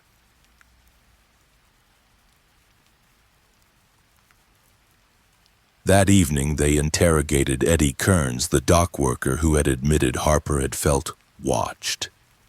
Eddie sweated under the bare light bulb of the interview room, his calloused hands twitching on the table. "You know more than you've said," Ramirez pressed. "I don't," Eddie insisted, his eyes darting. "Harper was jumpy." That's all. Calloway leaned forward, his voice low. "Rachel, Harper, Marjorie, all dead. You want to be next? Or do you want to tell us who's been haunting this town?" Eddie's jaw worked. For a moment it looked like he'd break, but then he shook his head violently. "You don't get it. Talking won't help. Ravenswood doesn't let you leave clean. They got nothing more from him." But Calloway knew. Eddie was hiding something. Meanwhile, Ravenswood itself was unraveling. A mob formed outside the abandoned church, torches flickering in the fog. They shouted for the church to be burned, claiming it was cursed, that all the killers were born from its shadow. Calloway and Ramirez arrived to find the crowd surging, fists raised, eyes wild. "This is a horror crime podcast in real life," one man shouted. "We can't wait for more blood." "Burn it!" another screamed. "Cleanse the town!" The detectives pushed through the throng, warning them to disperse, but fear had metastasized into rage. Only when rain began to fall, hissing against torches, did the crowd scatter into the night. Ramirez turned to Calloway, soaked and trembling. "We're losing them. The town's going feral."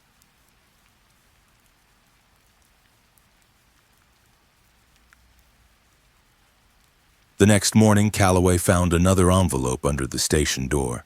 Inside was a page torn from a Bible, the verse underlined in red. "The heart is deceitful above all things and desperately wicked. Who can know it?" Pinned to the page was a photograph of Marjorie Lane's empty chest cavity. Ramirez recoiled. "They're taunting us." Calloway stared at the photo, bile rising in his throat. Ravenswood's killers weren't just hunting. They were performing. At Lou's diner, paranoia had reached a breaking point. Neighbors accused one another openly. A man shouted that his brother-in-law was the butcher.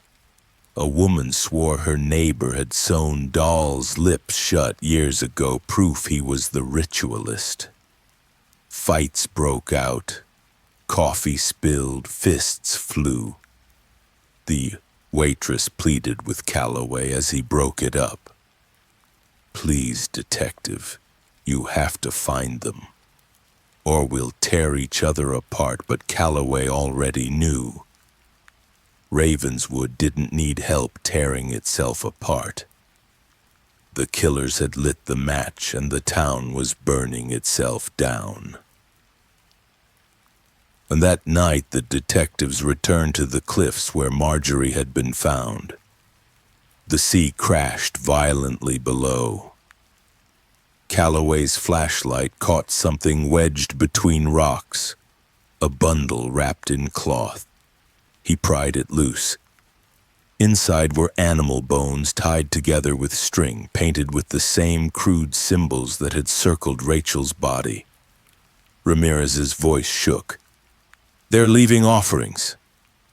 Calloway dropped the bundle back into the sea. His voice was cold. "No. They're leaving warnings."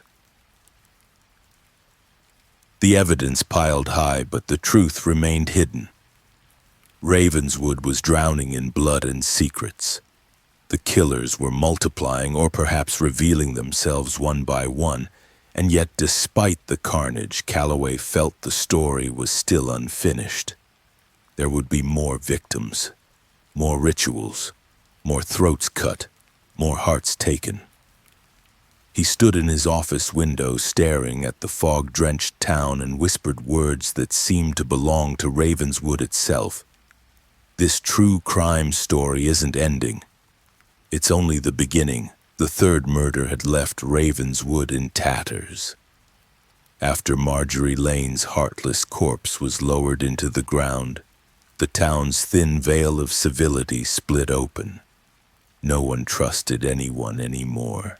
Neighbors no longer greeted one another. They spied through curtains and whispered accusations behind locked doors. Children were pulled from schools, shops closed, and the once bustling harbor now looked abandoned, with boats bobbing aimlessly against their moorings. For Calloway, the silence was more suffocating than the screams had been. Silence meant plotting. Silence meant fear. Silence meant killers were still walking among them. He lit another cigarette, though his throat ached from the smoke, and stared out the window of the station. The fog outside clung to the town like a living shroud. Ramirez broke the silence with a stack of reports. We're drowning in unsolved mysteries. Every file I pull leads to another dead end. Half the people in this town have dark secrets buried so deep they can't tell guilt from shame anymore. Calloway exhaled slowly. That's Ravenswood. It's not a town. It's a graveyard pretending to be alive. Their investigation of Marjorie Lane's murder had yielded one unsettling clue. The verse left on the Bible page. The heart is deceitful above all things. Someone wanted to mock them to make the hunt personal. And worse, someone was watching their every move. Late that night, Calloway and Ramirez drove back to the cliffs where Marjorie had been found. The tide pounded angrily below, and the moon cast silver light across the jagged rocks. Calloway's flashlight swept over the ground where the body had lain. The earth still seemed to remember the blood. Ramirez pointed suddenly. There! Carved into the stone near the cliff's edge was a new message, crudely etched as though with a knife. We are many. Calloway felt his stomach tighten. He had seen those words once before in the abandoned church. Now they had spread, like a disease. They're not hiding anymore, Ramirez whispered. They're taunting us, Calloway said. This isn't one killer. This is a hive. Meanwhile, Ravenswood descended further into chaos. At Lou's diner, fights broke out almost daily. A man was accused of being the butcher because he had once worked in a slaughterhouse. A woman was accused of being the ritualist because she collected antique dolls. A group of dock workers nearly lynched Eddie Kearns, claiming he had lured Harper to his death.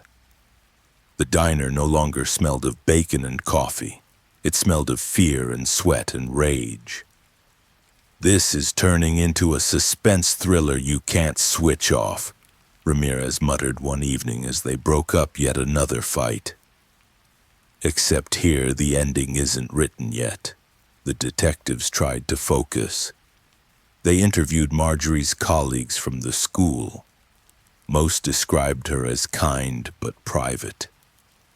One student, however, claimed she had been researching old Ravenswood legends for a history project. She had spoken of the church that swallowed secrets.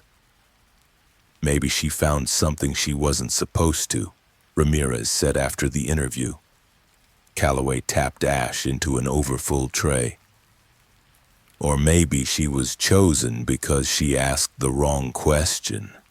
Either way, the church's shadow stretched longer with each death. One stormy night, Calloway returned to the church alone. His flashlight beam quivered against the decaying walls. The air smelled of mildew, wax, and something coppery. The wooden cross wrapped in barbed wire still stood at the altar, but now new symbols had been painted on the walls in dripping red strokes. Circles intersecting circles, spirals that seemed to move if you stared too long. At the foot of the altar lay a small bundle. Calloway crouched carefully and unwrapped it. Inside was a heart, fresh, glistening, unmistakably human. His stomach lurched. Behind him something creaked. He spun, flashlight darting across shadows. The pews were empty, but the sound of breathing echoed faintly, too steady to be imagination. "Who's there?" he barked. Silence. Then a whisper, disembodied, crawling across the air. "You'll never stop us." Calloway fled the church, the bundle left behind, his pulse hammering in his ears. Back at the station, Ramirez listened to his account with wide eyes. "They left it for you," she said. "The heart. The message. They wanted you to find it. Calloway ran a hand over his face. They're orchestrating this like a performance. Ravenswood is their stage, and we're just the audience. No, Ramirez said firmly. We're still detectives. We fight. But Calloway wasn't so sure anymore. The next morning, another envelope appeared under the station door. Inside was a single photograph. It showed Calloway himself standing outside the church the night before, flashlight in hand. The photo was grainy but clear enough to chill him. Someone had been there, watching, waiting. On the back, in red ink, "The fourth will fall." Ravenswood's fear boiled over. People carried knives to the market. Families slept in basements. The town council begged for state intervention, but the roads out were already being abandoned by authorities who wanted no part of the madness. Ravenswood was alone, trapped with its own shadows. True crime bloggers called it the most terrifying unsolved mystery of our time. Podcasts speculated wildly about cults, serial killers, and conspiracies. To the outside world, Ravenswood was a horror crime podcast waiting to be consumed. But to those inside, it was a slow death.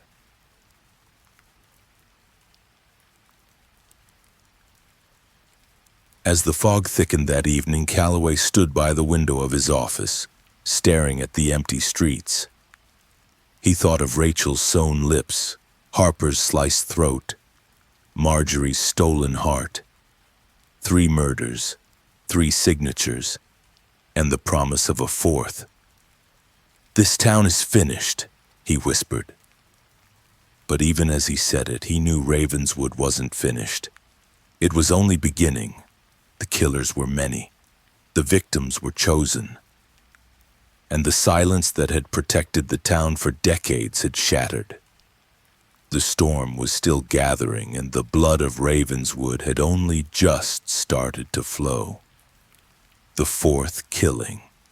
The morning broke with a haze that refused to lift, a damp veil of fog crawling in from the harbor and stretching across every street in Ravenswood. The fishermen who dared venture out that day swore they could feel the fog in their lungs, heavy and wet, as though the town itself were choking on its secrets. By now, no one believed in accidents. No one believed in coincidence. Every creak of timber, every flicker of shadow was a warning.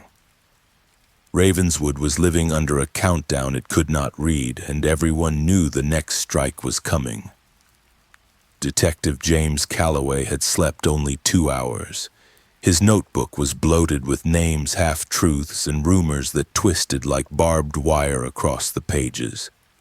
He sat in Lou's diner with Detective Ramirez, the 2 of them staring at cups of coffee that had long since gone cold. The air inside was as tense as the fog outside. Conversations were no longer whispers. They were accusations. "You all know who it is," one man barked from a corner. "Booth, it's Eddie Kearns." Harper told him he was being followed. Who else could have done it? "Don't be a fool," a woman snapped. "This is ritual." Rachel, Marjorie. They were taken for sacrifice. Eddie's just a drunk. "No, no," a third voice joined in, shaking with fear. "There's more than one. 3 killers, maybe more. They said the words, didn't they? We are many." The diner buzzed with suspicion, but Calloway wasn't listening to the words. He was listening to the fear. Fear had become the true ruler of Ravenswood. Ramirez leaned close and muttered, "It's only a matter of time before this town eats itself." She was right. The call came just before noon. A scream had torn through the marketplace. By the time Calloway and Ramirez arrived, the scene was already chaos.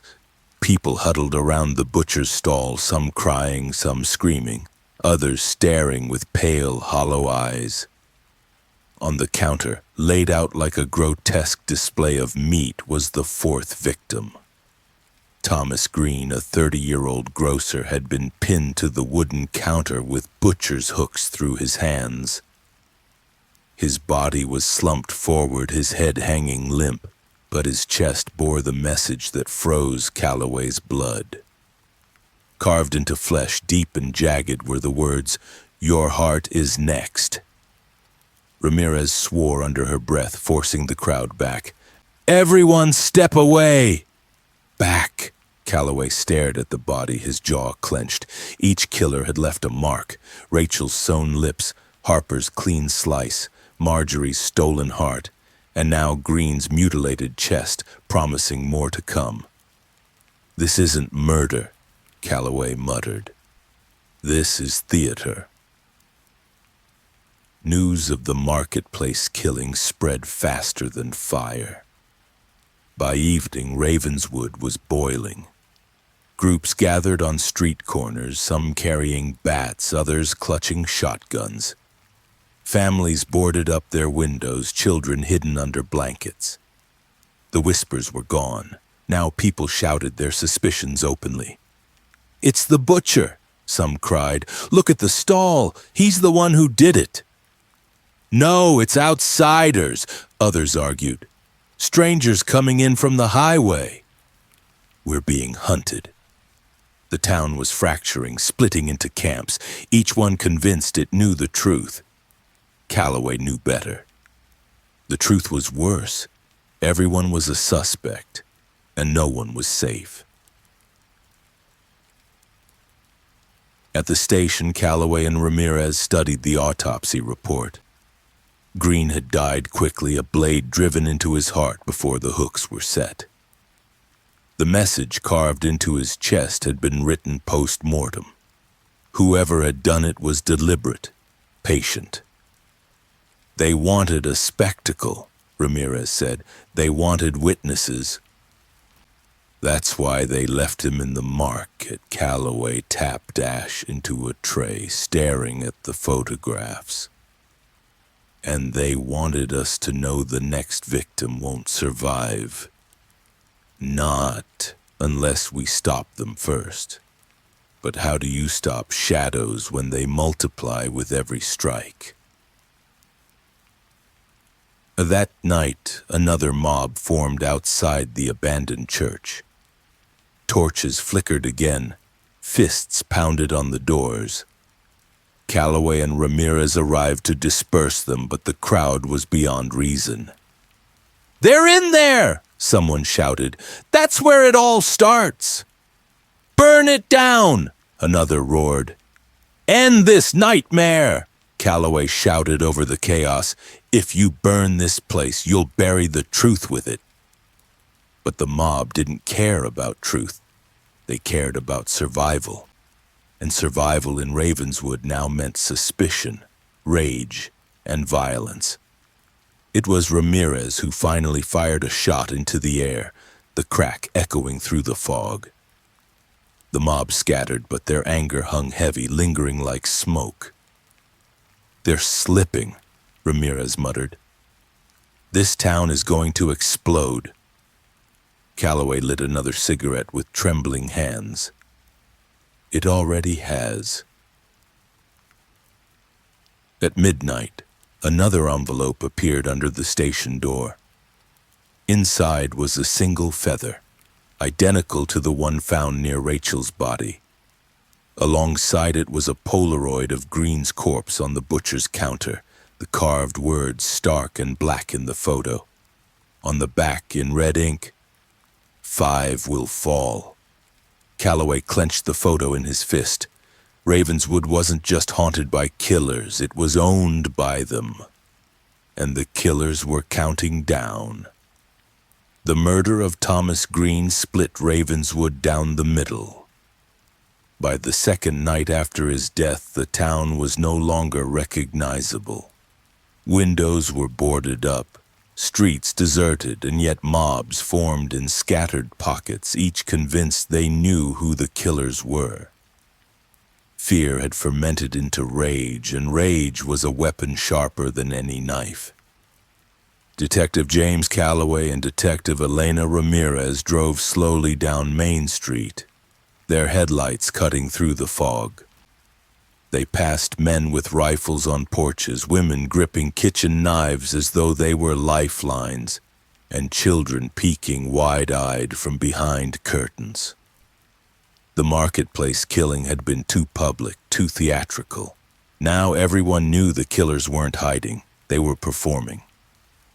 At Lou's Diner, the atmosphere was poisonous. Instead of whispers, there were shouts. "It's the butcher!" one man screamed, jabbing his finger at the empty stall owner's seat. "Green died in his stall. Who else could it be?" Another man stood, red-faced with fury. "You blind idiot! The butcher's daughter was in church the night Green was killed. He couldn't have done it." "You're all fools," an old woman snapped. "This isn't one killer. This is many. Rachel, Harper, Lane, Green, they're all different hands, different shadows. Ravenswood breeds them, fists flew. Coffee cups shattered. Calloway and Ramirez dragged two men apart, their shouts echoing against the diner's walls. When they finally restored order, Calloway turned to the crowd. "You want someone to blame," he barked. "Blame the ones writing messages in blood.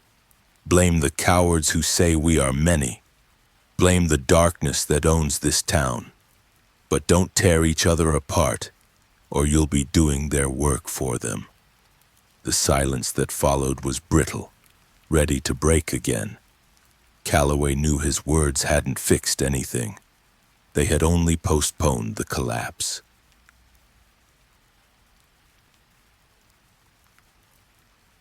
At the station, the detectives reviewed the evidence again. Green's death had been brutal. The hooks through his hands, the message carved into his chest. "Your heart is next." Ramirez spread photographs across the table. Rachel's lips sewn, Harper's throat cut, Lane's heart taken, Green's body displayed. 4 murders, 4 killers, or one killer wearing 4 masks. Calloway shook his head. Not one. The styles are too different. Rachel's killer was ritualistic. Harper's was clinical. Lane's was anatomical. Green's was theatrical. 4 distinct signatures. Ravenswood isn't haunted by one monster. It's infested. Ramirez's eyes hardened. Then we're not hunting a killer. We're hunting a plague. That night they questioned Eddie Kearns again. He sat hunched in the interrogation room, sweat beading on his brow. "Harper trusted you," Calloway said coldly. "He told you someone was watching him." "Who was it?" Eddie shook his head violently. "I don't know. I told you, I don't know." "You're lying," Ramirez snapped. "People say you've been sneaking out at night. They say you spend hours by the docks with no work to do." "What are you hiding?" Eddie's lips trembled. For a moment, his resolve cracked. "You don't understand," he whispered. "Talking won't save me." "Ravenswood eats anyone who talks." Calloway leaned closer. "Then maybe it's time Ravenswood chokes." But Eddie shut down again, shaking his head, refusing to say more. They released him, but the suspicion lingered. The next morning, another body part surfaced. This time, not a victim, but a warning. A severed hand was found nailed to the door of the abandoned library. Carved into its palm was a spiral symbol, crude but deliberate. Crowds gathered, gasps and screams filling the air. Children were dragged away, their parents muttering prayers. Calloway studied the symbol, his cigarette trembling between his fingers. Ramirez muttered, "They're escalating." No, Calloway said grimly. They're communicating. By dusk, mobs were back at the church. Torches blazed, fists pounded against the old doors. This time, the mob wasn't shouting for fire. They were shouting for blood. "Bring out the killers," someone roared. "They're hiding in there," another cried. Calloway fired his gun into the air. The crowd froze. "You burn this church, you burn the truth with it," he shouted. "And maybe you burn your own families in the process." The mob hesitated, but only just. Fear had twisted into fury too far to be tamed. Ramirez grabbed his arm. "James, they're not listening. They want a scapegoat." And she was right. The crowd dispersed reluctantly, muttering threats and promises of vigilante justice.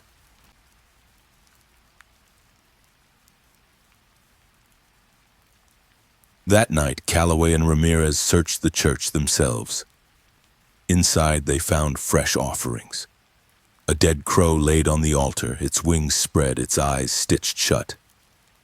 Next to it, a bundle of hair tied with red thread. Ramirez's stomach turned. "This is a nest for monsters." Calloway stared at the crow. "No, this is a message. They're telling us they can take anyone, even us." When dawn came, another envelope waited under the station door. Inside was a Polaroid. Calloway and Ramirez standing in the church the night before, flashlights raised. Someone had been there, watching. On the back, written in red ink, "The 5th will fall at dawn." Ramirez's face went pale. They're hunting on a schedule now. Calloway clenched the photo, his jaw set. Then dawn is already a grave. The warning had been clear. The 5th will fall at dawn. Detective James Calloway hadn't slept a moment since finding the Polaroid. He sat in his office with the blinds drawn, cigarette smoke curling into the stale air, every tick of the clock hammering in his skull. Outside, the town of Ravenswood trembled beneath a silence more terrifying than screams. People were awake, listening, waiting. Nobody trusted dawn anymore. Ramirez paced like a caged animal, her boots striking the floor in restless rhythm. "It's taunting us. They already know who the next victim is. Hell, they've probably already chosen." Calloway rubbed his temples. "And they want us to watch. They want us to feel powerless." When the first streaks of gray light touched the fog outside, both detectives rose. Whatever waited, it would happen now. The call came at 6:12 a.m. A fisherman had stumbled across something at the edge of the harbor where the tide licked greedily at the rocks. His voice had cracked on the phone. "It's another one. Oh God, it's another one." By the time Calloway and Ramirez arrived, the harbor was choked with townsfolk. They clustered together, whispering frantically, their faces pale in the thin dawn light. Some cried openly, others stood frozen, unable to turn away. The body lay sprawled across the slick stones, the tide washing over it in shallow waves. A young woman, early 20s, her eyes wide, her hair fanned across the rocks like seaweed. Her name was Clara Jensen, the same neighbor who had once discovered Rachel Monroe's body. Her throat was uncut, her lips weren't sewn, her chest wasn't opened. Instead, her entire body was wrapped tightly in fishing net, the ropes cutting cruelly into her skin, her limbs bound together. On her forehead, written in thick black ink, was a single word: witness. Ramirez knelt slowly, her hand trembling above Clara's face. "They silenced the one who saw too much," she whispered. Calloway lit a cigarette with shaking hands, the smoke burning his lungs. Clara Jensen had been the first to speak out, the first to hint that Rachel felt watched, the first to tell them something darker lingered in Ravenswood. Now she had paid the price. "They're not just killing," Calloway muttered. "They're controlling the story." The autopsy confirmed the horror. Clara hadn't drowned, though the tide had washed over her body. She had been strangled with the very net that bound her. The ink on her forehead was permanent marker, pressed deep into the skin. The killers had wanted the word to last, even in death. Ramirez slammed her fist onto the table. 5 victims, 5 different methods: ritual, surgical, anatomical, theatrical. And now symbolic Calloway exhaled. 5 killers or 5 masks. Either way, Ravenswood isn't being hunted, it's being consumed. The townspeople erupted in panic. Clara had been well known, well liked. Her death made it clear that no one was safe. Rumors boiled. "They're punishing witnesses. They're killing anyone who talks to the police. Next, it'll be one of us, one of our children." At Lou's diner, the whispers became shouts once again. "We can't wait for them to strike again," a man barked. "We have to fight back." "With what?" someone sneered. "Guns, knives, you don't even know who they are." "They are all of us," the old fisherman said grimly. "That's the curse. Ravenswood makes killers, always has." The crowd grew restless, fists pounding tables. For the first time, Calloway saw it clearly. The town itself was becoming the next weapon.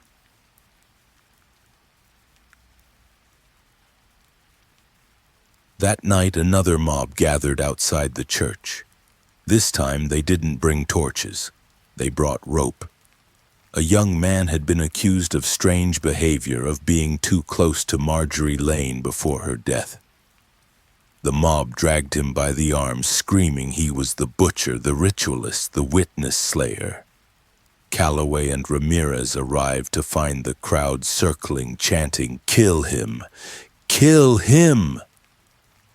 Calloway fired his pistol into the air, the shot echoing off the broken church walls. "Enough!" he roared.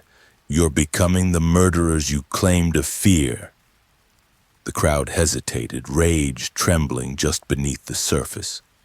Finally, they dispersed, muttering promises of vengeance. The young man fled into the fog, his sobs trailing behind him. Ramirez's voice was low. "They're breaking. If we don't stop this soon, there won't be a town left to save." Later that night, Calloway returned to the church. He couldn't stop himself anymore.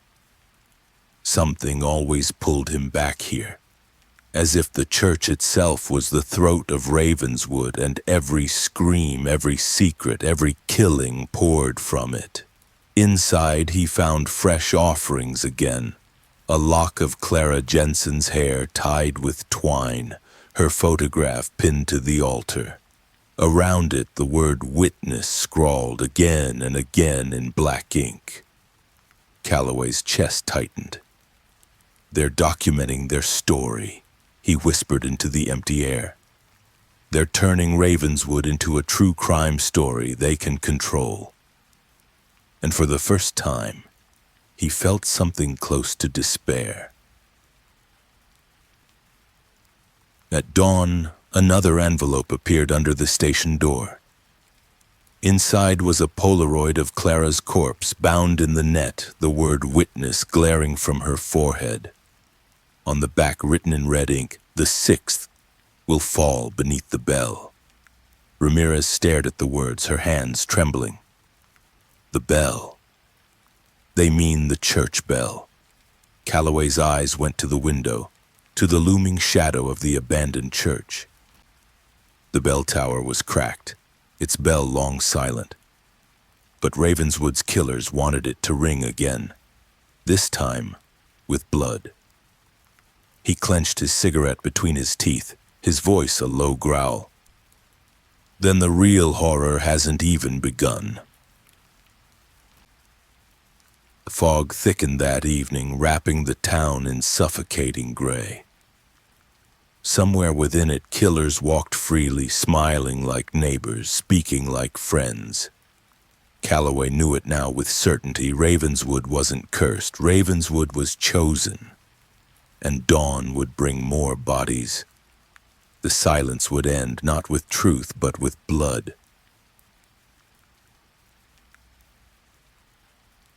The warning had been clear. The fifth will fall at dawn. Detective James Calloway hadn't slept a moment since finding the Polaroid. He sat in his office with the blinds drawn, cigarette smoke curling into the stale air, every tick of the clock hammering in his skull. Outside, the town of Ravenswood trembled beneath a silence more terrifying than screams. People were awake, listening, waiting. Nobody trusted Dawn anymore. Ramirez paced like a caged animal, her boots striking the floor in restless rhythm. It's taunting us. They already know who the next victim is. Hell, they've probably already chosen. Calloway rubbed his temples. And they want us to watch. They want us to feel powerless. When the first streaks of gray light touched the fog outside, both detectives rose. Whatever waited, it would happen now. The call came at 6:12 a.m. A fisherman had stumbled across something at the edge of the harbor, where the tide licked greedily at the rocks. His voice had cracked on the phone. It's another one.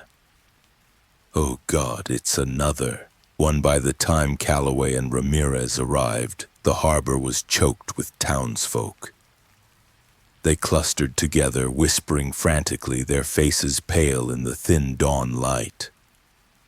Some cried openly, others stood frozen, unable to turn away. The body lay sprawled across the slick stones, the tide washing over it in shallow waves.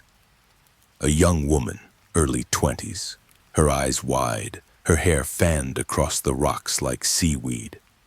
Her name was Clara Jensen, the same neighbor who had once discovered Rachel Monroe's body. Her throat was uncut, her lips weren't sewn, her chest wasn't opened. Instead, her entire body was wrapped tightly in fishing net, the ropes cutting cruelly into her skin, her limbs bound together. On her forehead, written in thick black ink, was a single word: witness. Ramirez knelt slowly, her hand trembling above Clara's face. They silenced the one who saw too much, she whispered. Calloway lit a cigarette with shaking hands, the smoke burning his lungs. Clara Jensen had been the first to speak out, the first to hint that Rachel felt watched, the first to tell them something darker lingered in Ravenswood. Now she had paid the price. They're not just killing, Calloway muttered. They're controlling the story. The autopsy confirmed the horror. Clara hadn't drowned, though the tide had washed over her body. She had been strangled with the very net that bound her. The ink on her forehead was permanent marker, pressed deep into the skin. The killers had wanted the word to last, even in death. Ramirez slammed her fist onto the table. 5 victims, 5 different methods: ritual, surgical, anatomical, theatrical, and now symbolic. Calloway exhaled. 5 killers or 5 masks. Either way, Ravenswood isn't being hunted, it's being consumed. The townspeople erupted in panic. Clara had been well known, well liked. Her death made it clear that no one was safe. Rumors boiled. They're punishing witnesses. They're killing anyone who talks to the police. Next it'll be one of us, one of our children. At Lou's diner, the whispers became shouts once again. We can't wait for them to strike again, a man barked. We have to fight back. With what? Someone sneered. Guns? Knives? You don't even know who they are? They are all of us, the old fisherman said grimly. That's the curse. Ravenswood makes killers.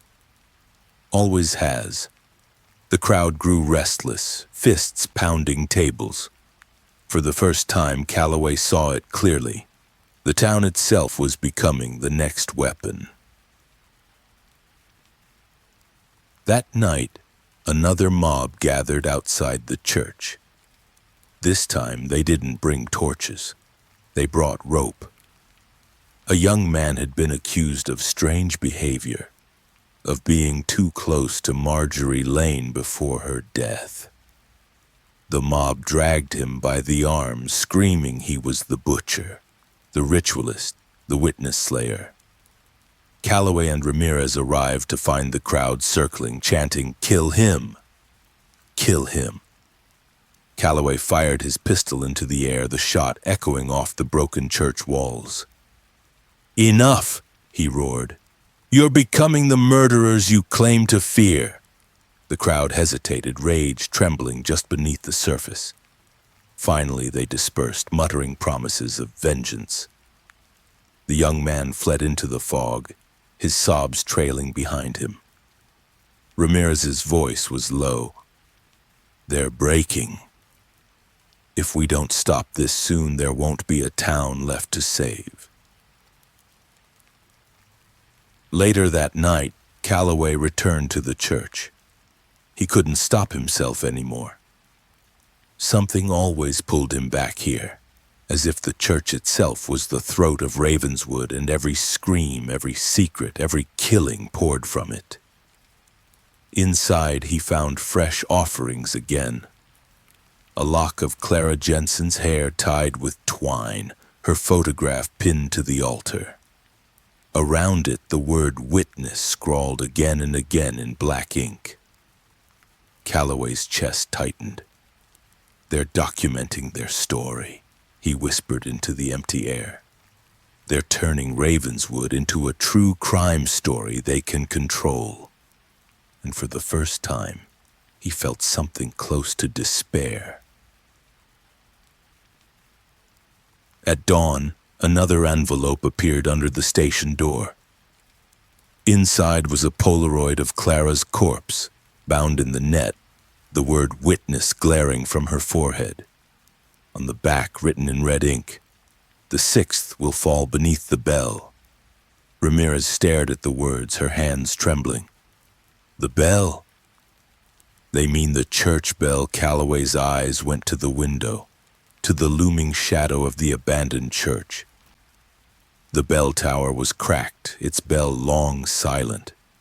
But Ravenswood's killers wanted it to ring again, this time with blood. He clenched his cigarette between his teeth, his voice a low growl. Then the real horror hasn't even begun. The fog thickened that evening, wrapping the town in suffocating gray. Somewhere within it, killers walked freely, smiling like neighbors, speaking like friends. Calloway knew it now with certainty. Ravenswood wasn't cursed. Ravenswood was chosen, and dawn would bring more bodies. The silence would end, not with truth but with blood, beneath the bell. The prophecy had been left in red ink. The 6th will fall beneath the bell. For 2 nights, the words haunted Detective James Calloway's every breath. Ravenswood had already buried 5 victims. Rachel Monroe with her lips sewn shut, Daniel Harper with his throat slit, Marjorie Lane with her heart stolen, Thomas Green carved in public, and Clara Jensen wrapped in net with the word witness scarred across her forehead. Each death had been its own grotesque story. Each murder had stitched new terror into the fabric of the town. Now the killers had promised a sixth, and they had promised the bell. The old church loomed at the edge of Ravenswood like a carcass left to rot. Its bell tower leaned against the sky, cracked and broken. Its once bright bell long silent. Children used to dare each other to climb the steps and touch the rusted metal. Adults crossed the street to avoid it. Now, after the murders, the tower was the center of every whispered theory, every unsolved mystery, every dark secret. At dawn, Calloway and Ramirez stood at the base of the tower. The fog hung thick, dampening sound, wrapping the church in a ghostly hush. "They mean to make good on the threat," Ramirez said, her voice tight. "Someone's going to die here." Calloway nodded grimly. His hand brushed against the butt of his pistol, though he knew bullets had never stopped shadows.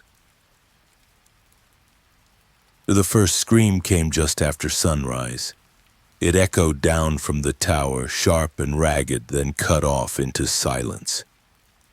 Calloway and Ramirez bolted inside, their boots slamming against the warped wooden steps as they climbed. The stairwell smelled of mold, old wax, and something metallic that Calloway's gut recognized before his mind did. Blood.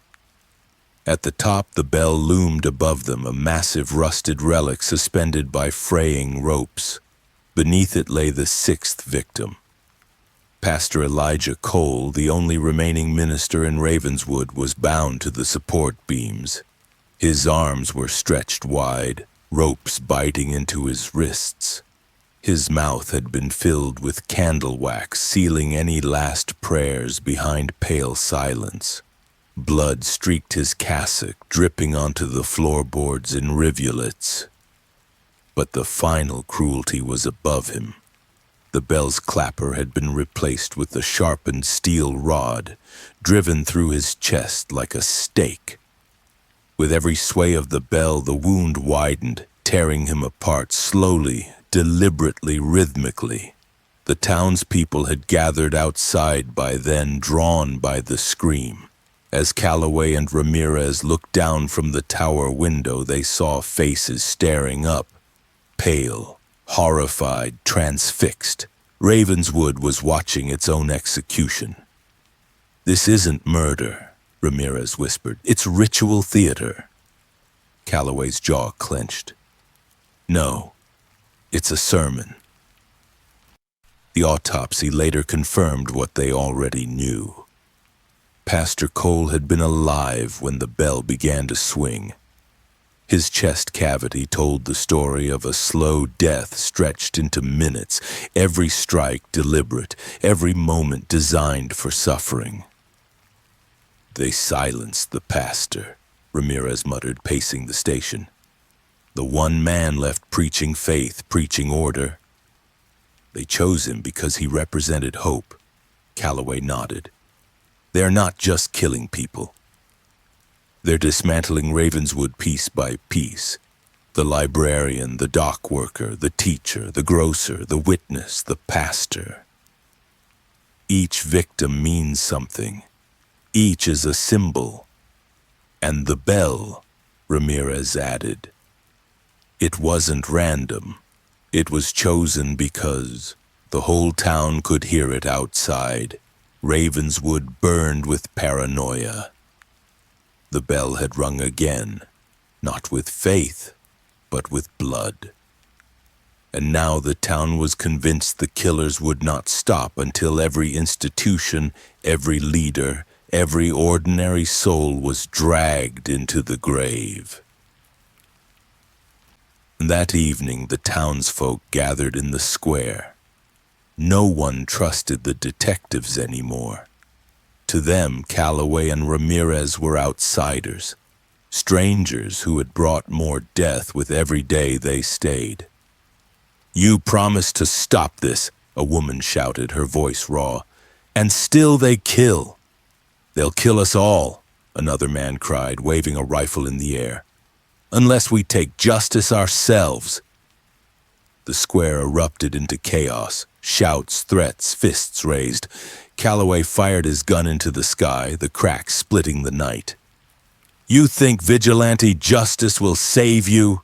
he roared. "Look around you! Ravenswood is already drowning in blood. Do you want to add more?" But the crowd was restless. Fear had become a fever, and fevers burned. Ramirez leaned close. "They don't trust us anymore. They don't want detectives. They want executioners." And that was the truth. Later, alone in his office, Calloway studied his board again. 6 victims stared back at him. 6 different killers, or one hand wearing 6 masks. The phrase, "we are many," burned in his mind. Ravenswood wasn't haunted by a single predator. It was infested with them, but a pattern was forming. Each murder struck at a pillar of the community.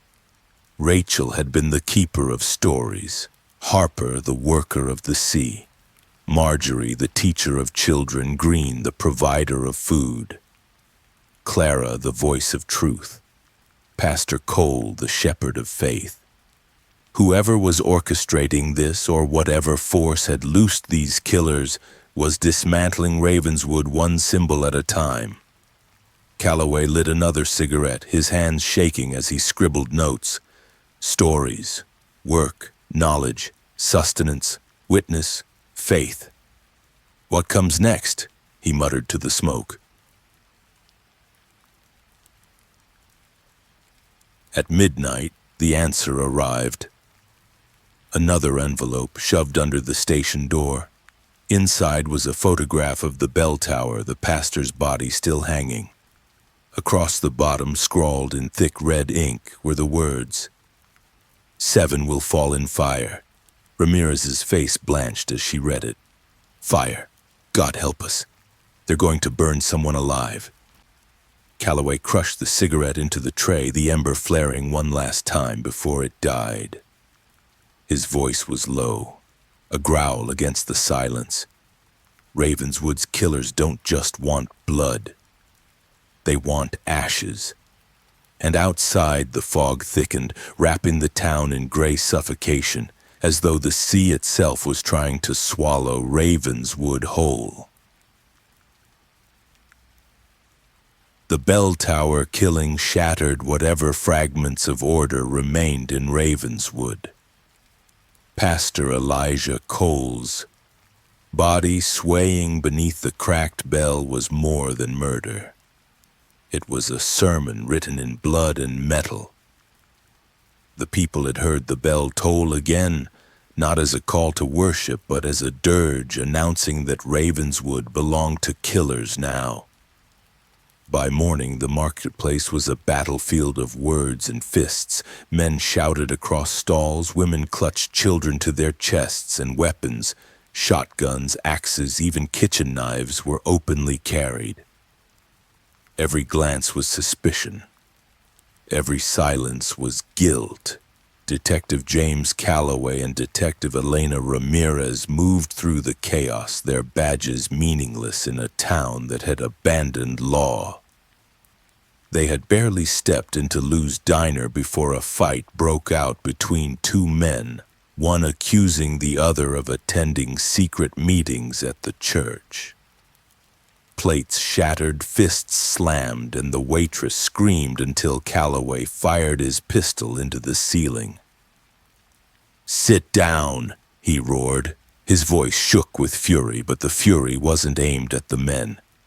It was aimed at Ravenswood itself, a town that had decided blood was the only language left to speak. Ramirez dragged the fighters apart, her hands trembling. "We can't keep putting out fires," she hissed. "We need to know who's lighting them." Calloway nodded grimly, but even as he holstered his pistol, he knew the answer. Everyone was lighting them now. The killers had infected Ravenswood, and the infection was spreading faster than truth. Back at the station, the detectives pored over old records. Ramirez had convinced the clerk at City Hall, half drunk and terrified, to hand over boxes of archives. The files were yellowed, brittle, stained with damp, but they told a story more horrifying than any single killing. Decades of disappearances, fishermen lost at sea without storms, families who packed their wagons overnight and were never seen again. Children who walked to school and vanished between blocks. Every case had been stamped closed under Sheriff Whitmore's name. "They buried this," Ramirez muttered, her eyes racing across the pages. "They buried all of it." Calloway tapped a folder with his cigarette. "This isn't new. This is a tradition." And in that moment, the horror of Ravenswood deepened. The killings weren't an eruption. They were a continuation, a cycle as old as the town itself. That night, another mob gathered, this time outside the mayor's house. They shouted that the council had known, that the leaders had traded lives for silence. Rocks smashed against windows. A fire sparked in the yard before Calloway and Ramirez arrived with deputies. "You think the killers are in City Hall?" Calloway shouted, standing on the porch. "Then you've already lost. Because the killers are watching this right now and laughing." But the crowd was beyond reason. Only when Ramirez threatened to arrest half the square did they scatter into the fog, muttering promises of vengeance. Inside, Mayor Trenton cowered behind his desk, his face pale. "You don't understand," he whispered. "This town, it was founded on secrets. Deals were made. We thought it would keep us safe." "What kind of deals?" Calloway demanded, but Trenton only shook his head, eyes wide with fear. "If I speak, I'll be next." Later, Calloway and Ramirez returned to the church. The air inside felt colder than outside, as though the building itself sucked warmth from the world. The altar was still stained with Pastor Cole's blood. The wooden cross wrapped in barbed wire loomed above it. But something new had been left behind. A charred Bible, its pages blackened, its spine cracked. On the inside cover, written in ash, were the words, "7 will fall in fire." Ramirez's breath hitched. They weren't bluffing. The prophecies moving forward, Calloway touched the burnt page, his hand smearing soot. Fire means spectacle. They'll want the whole town to see. And with those words, the prophecy became a noose tightening around Ravenswood's throat. And the town erupted with panic. Families soaked rags and hung them near doors, terrified of flames. Buckets of water stood in every yard. Children were kept awake at night, told to watch for smoke. Every flicker of a candle became a threat. At Lou's diner, whispers hissed over coffee. "They'll burn the mayor," one man said. "He's the symbol of the town's corruption." "No, it'll be the butcher," another countered. "The killing started at his stall. Fire will cleanse it." "You're all fools," the fisherman muttered, his eyes glassy. "It won't be one of us. It'll be one of them, the detectives. Outsiders always burn first." The words landed heavy. For the first time, Calloway felt the crowd's eyes settle on him, and Ramirez not as saviors, but as suspects. By midnight, another envelope appeared under the station door. This one held a Polaroid of the mayor's house, flames sketched crudely across it in red marker. On the back, "Tomorrow night." Ramirez stared at it, her face pale. "They've named the stage." Calloway lit a cigarette, the ember glowing like a warning. "Then tomorrow, Ravenswood burns." The detective spent the night preparing. Deputies patrolled the mayor's property. Buckets of water were lined along the porch. Neighbors were warned, though most refused to help. Fear had made them selfish. But even with precautions, Calloway knew the killers were always one step ahead. They didn't just strike, they performed. And as dawn broke, the bell tower loomed in the distance, silent but watching, as though it too was waiting for the flames. The prophecy was no longer a whisper. It was a command. 7 will fall in fire. By the time the Yusaja word spread through Ravenswood, the town was already choking on smoke of its own making. People burned trash in barrels outside their homes, convinced it would ward off spirits. Some set fire to their neighbors' barns, claiming the killers were hiding there. And all the while, the real predators moved silently through the fog, leaving promises scrawled in ash and blood. Detective James Calloway stood in the square, cigarette clenched between his teeth, watching the townsfolk drag buckets of water toward the mayor's house. Ramirez paced at his side, her jaw tight. "They're baiting us," she said. "They want the fire." "They want the town to ignite itself." Calloway nodded grimly. "And Ravenswood is already holding the match." That night, the mayor's house became a fortress. Deputies patrolled the yard, rifles slung over their shoulders. Buckets of water lined the porch and lanterns glowed in every window. But fear was thicker than protection. Inside, Mayor Trenton sat trembling at his desk, sweat soaking his collar.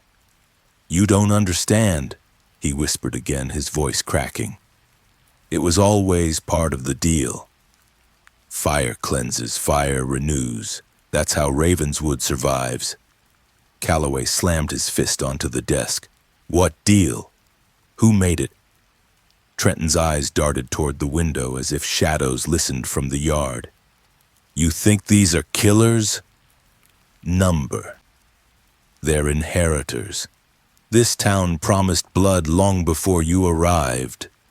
Ramirez leaned close, her voice sharp. "And who made that promise?" But the mayor fell silent, his lips trembling. He refused to speak another word. Near midnight, the first flames appeared, not at the mayor's house, but at the far end of town. A barn lit the sky orange, smoke rolling through the streets. Calloway and Ramirez ran with the deputies, boots pounding on cobblestones. By the time they arrived, the structure was fully engulfed. Inside, the 7th victim screamed. The sound was raw, animal tearing through the crackle of fire. Calloway tried to push forward, but heat slammed him back. Ramirez shouted orders, but the deputies were frozen, their faces pale with horror. A figure writhed inside the inferno, bound to a wooden post. Flames devoured clothing, flesh, hair. The smell of burning was unbearable, searing lungs and eyes. Calloway's chest clenched as the screaming stopped. The killers had kept their promise. The 7th had fallen in fire. At dawn, all that remained was ash. Among the ruins, they found the charred bones of Martha Ellis, a midwife who had delivered half the children in Ravenswood. Her body had been tied in place, her mouth stuffed with kindling to ensure silence even in death. On the barn wall, barely visible through soot, someone had written, "Witness the cleansing." Ramirez stared at the words, her fists clenched. They're rewriting Ravenswood's history with blood. Calloway's eyes burned from smoke and exhaustion. No, they're erasing it. The town collapsed further. Mothers wailed openly in the square. Men marched with guns, demanding vengeance. Some swore the killers were cultists. Others insisted the detectives themselves had orchestrated the deaths to keep the town weak. By evening, mobs stormed through Ravenswood with torches, dragging accused neighbors into the streets. Calloway and Ramirez tried to stop them, but the deputies themselves were divided. Some siding with the mob, others too afraid to act. "This isn't justice," Calloway shouted as they cut ropes from a beaten man accused of witchcraft. "This is suicide," but the words fell flat. Ravenswood no longer believed in law. It believed in fire. That night, Calloway returned to the church alone. The bell tower loomed above, its rusted metal silent. Inside, the air was thick with the stink of smoke, as though the fire had seeped into the stone walls. At the altar, another offering waited. A bundle of charred bones tied with twine laid beneath the wooden cross wrapped in barbed wire. Beside it, painted in blood, were the words, "8 will drown in silence." Calloway's hands shook as he lit a cigarette, the ember glowing against the dark. Every prophecy had come true so far, and Ravenswood had many bodies left to bury. When he returned to the station, Ramirez was waiting with a box of journals. "I went back to the archives," she said, her voice ragged. "I found records no one wanted us to see." The journals dated back to the founding of Ravenswood. They spoke of harsh winters, of famine, of entire families lost. And they spoke of rituals, sacrifices by fire, by water, by blade. Every generation had its victims offered up to keep the town alive. Ramirez slammed one journal shut. "This isn't random. This isn't chaos. Ravenswood was built on blood. Every murder is a reenactment." A cycle. Calloway stared at the words, "8 will drown in silence." His cigarette trembled in his hand. "And the cycle isn't finished." Outside, Ravenswood slept uneasily, smoke still curling from the ruins of the barn. The sea pounded against the cliffs as though waiting for the next body. In the silence of his office, Calloway whispered the truth that no one else dared to speak. This town was never alive. It's been dying since the first stone was laid. And now the killers are just ringing the final bell. The fog pressed tighter against the windows. Somewhere in the distance, the church bell groaned in the wind, a hollow note that carried across the town like a funeral song. And Ravenswood listened, waiting for its next prophecy to be fulfilled. 8 will drown in silence. The words were still fresh on the altar of the church. 8 will drown in silence. Detective James Calloway had read them over and over, trying to find cracks in their meaning, some ambiguity he could cling to. But there was none. The prophecies were not riddles anymore. They were promises, and every promise so far had been kept. Rachel Monroe, Daniel Harper, Marjorie Lane, Thomas Green, Clara Jensen, Pastor Elijah Cole, Martha Ellis. 7 names etched in blood and memory, 7 bodies buried, burned, or left as grotesque warnings. And now, Ravenswood was waiting for number 8. The town moved differently now.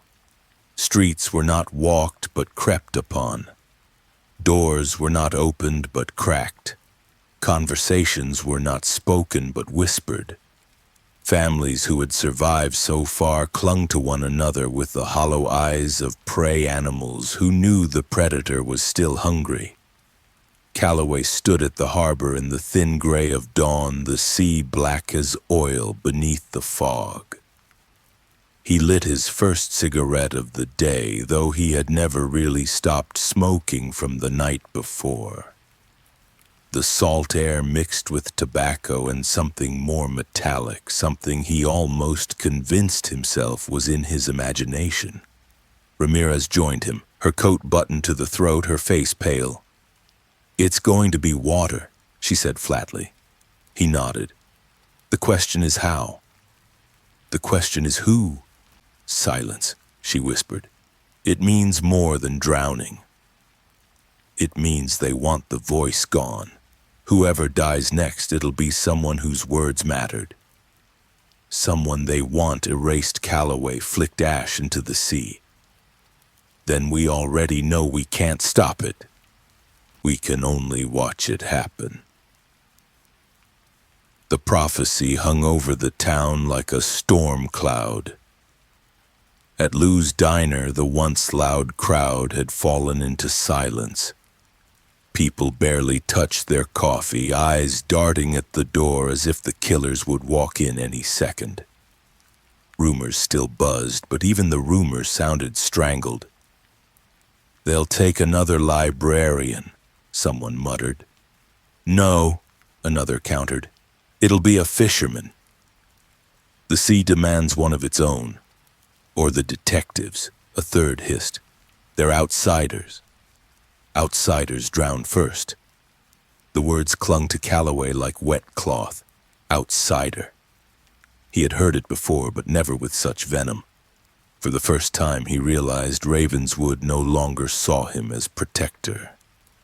He was becoming a suspect in their eyes. 2 nights later, the 8th victim was found. Children discovered her first. They had snuck out to the quarry, daring each other to jump from the cliffs into the black pool below. Instead of laughter, their shrieks echoed through the town. By the time Calloway and Ramirez arrived, deputies had pulled the body to shore. Lanterns flickered against pale skin, tangled hair, and lips sewn shut with thick black thread. The victim was Sarah Whitmore, the retired sheriff's granddaughter. Her ankles had been bound with stones. Her body had been dropped into the water to sink, but she had risen back to the surface once the rope slipped. Her sewn lips made the prophecy cruelly literal. She had drowned in silence. Ramirez crouched beside the body, her voice cracking. "They're not just killing. They're desecrating. They took the sheriff's bloodline. They're mocking the family that buried all the old cases." Calloway clenched his fists so hard his nails drew blood. "This isn't murder anymore. This is war." Ravenswood erupted. By dawn, mobs filled the square. Men stormed through streets with guns, dragging neighbors into alleys. Women screamed accusations at one another, voices hoarse. The Whitmores had been untouchable once, but Sarah's death proved no one was safe. "This is retribution," one man roared. "The Whitmores covered up deaths for decades. Now their blood pays the price." "Then who's next?" a woman shrieked. "Mine? Yours? Our children?" The argument devolved into chaos. Calloway fired his pistol into the sky, the echo splitting the morning. "Every time you turn on each other," he bellowed, "you do their work for them. Every time you scream, they smile." But the crowd didn't listen. Ravenswood had stopped listening. Back at the station, Ramirez slammed a stack of journals on the table. "I went back into the archives," she said, her eyes blazing. "You were right. It's not random. Look at this." Calloway opened the brittle pages. The handwriting was old, ink faded but legible. Each entry described rituals, sacrifices, drownings, burnings, always tied to numbers, always cycles. 8 drowned in 1894, Ramirez said, flipping pages. 8 burned in 1921, 8 sewn shut in 1947. The same numbers, the same rituals. Every generation repeats it. Calloway felt the smoke burn his lungs. This isn't chaos. This is choreography. And the Whitmores covered it all, Ramirez spat. They signed off every file, closed every case. The words were iron in the room. Ravenswood hadn't been cursed. Ravenswood had been complicit. That night Calloway returned to the quarry. The water rippled beneath moonlight, black as obsidian. He crouched at the edge, cigarette glowing faintly, and whispered to the silence. "Why her?" The water gave no answer. Only the wind, carrying the distant groan of the church bell tower, cracked and broken, but still standing like a sentinel. He threw the cigarette into the pool and walked away, but the reflection of the ember lingered on the surface long after. At midnight, another envelope appeared under the station door. Inside was a Polaroid of Sarah's body, lips sewn, floating in the quarry. On the back, written in red ink, 9 will bleed beneath the stars. Ramirez's face drained of all your color. They've already chosen the stage. Calloway crushed the photo in his fist, his voice raw. Then Ravenswood hasn't seen the worst yet. The morning after Sarah Whitmore's body was pulled from the quarry, Ravenswood was not a town. It was a battlefield. The streets crawled with suspicion, every shadow a threat, every silence a verdict. People no longer knocked on doors, they pounded, they no longer asked questions, they screamed accusations. Detective James Calloway watched from the steps of the station as 2 men dragged a neighbor into the square, shouting that he had been seen near the quarry the night Sarah drowned. The accused man begged for mercy, his voice hoarse, but the crowd didn't listen. They had stopped listening days ago. "This is how it ends," Calloway muttered, cigarette trembling between his fingers. Detective Elena Ramirez stepped beside him, eyes burning. "It ends when we stop it. If we don't, Ravenswood won't need killers. The town will kill itself." Calloway tossed the cigarette into the dirt. Maybe that's the plan all along. Inside Lou's diner, the atmosphere was venom. Every table bristled with anger. The Whitmore name, once a shield, had become a curse. "They buried the truth for decades," one man barked. "Sheriff Whitmore closed every case. Now his bloodline pays the price." "Then who else is guilty?" a woman snapped. "How many more families knew? How many more covered it up?" "They'll bleed us all dry," another muttered, "and the detectives won't stop it." Outsiders don't understand Ravenswood's secrets. Calloway sat silently in his corner booth listening. Every word was a thread unraveling into chaos. Every sentence was another stone thrown on a pyre already burning. Ramirez leaned across the table, whispering, "We have to get to Whitmore. He knows more than he's telling." Sarah's death wasn't random. It was a message meant for him.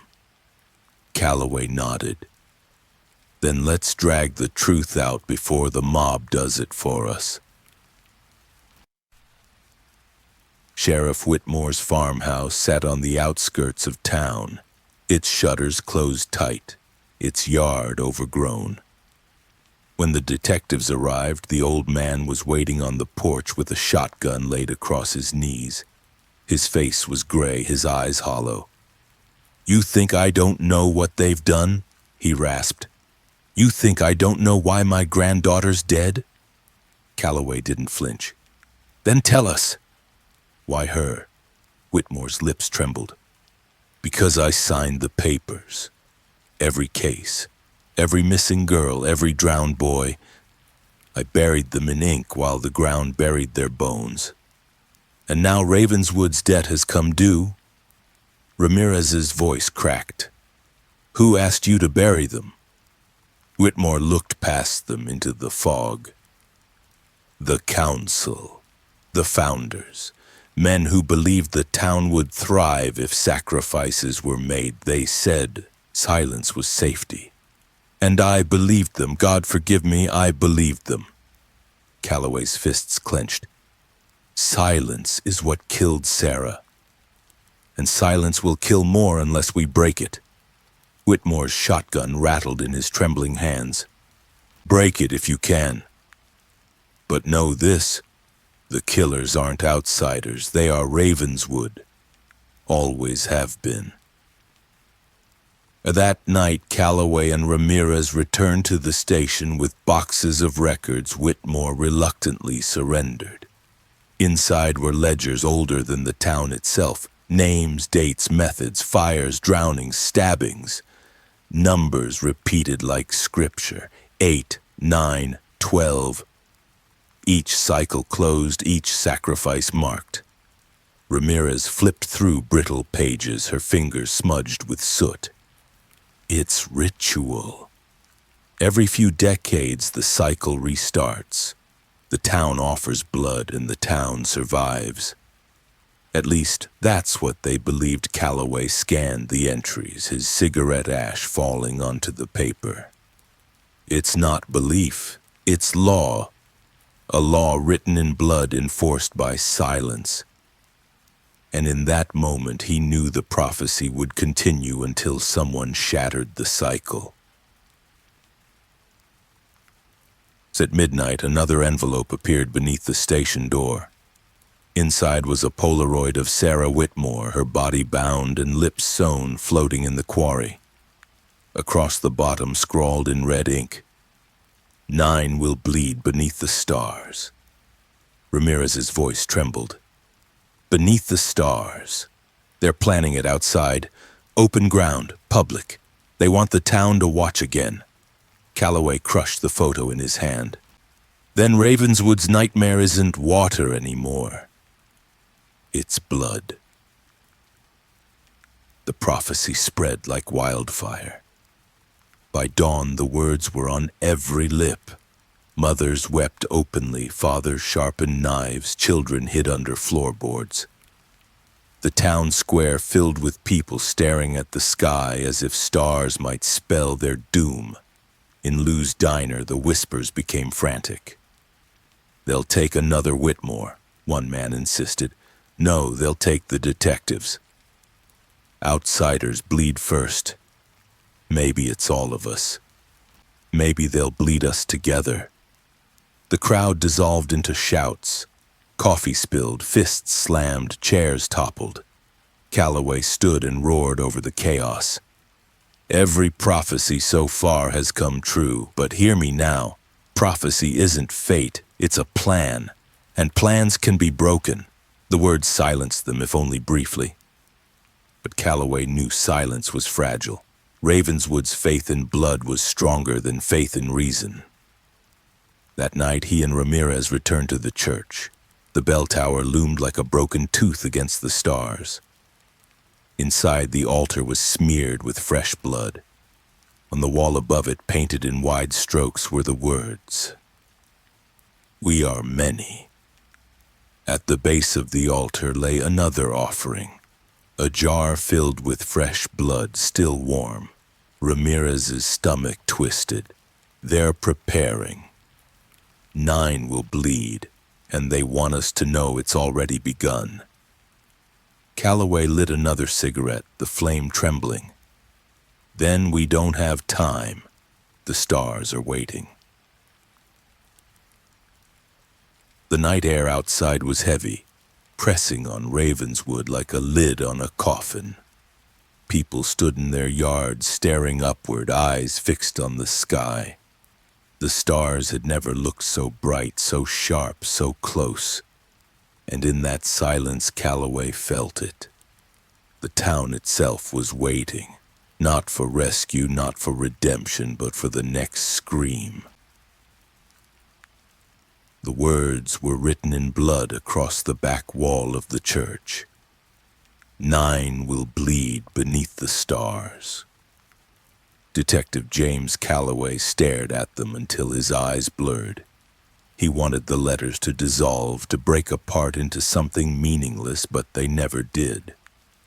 They held their shape, steady and mocking, a promise carved into the very bones of Ravenswood. Every prophecy so far had come true. Rachel Monroe's lips sewn shut, Daniel Harper's throat cut clean. Marjorie Lane's heart stolen. Thomas Green carved like a butcher's prize. Clara Jensen bound in nets and branded a witness. Pastor Elijah Cole skewered beneath the bell. Martha Ellis burned alive.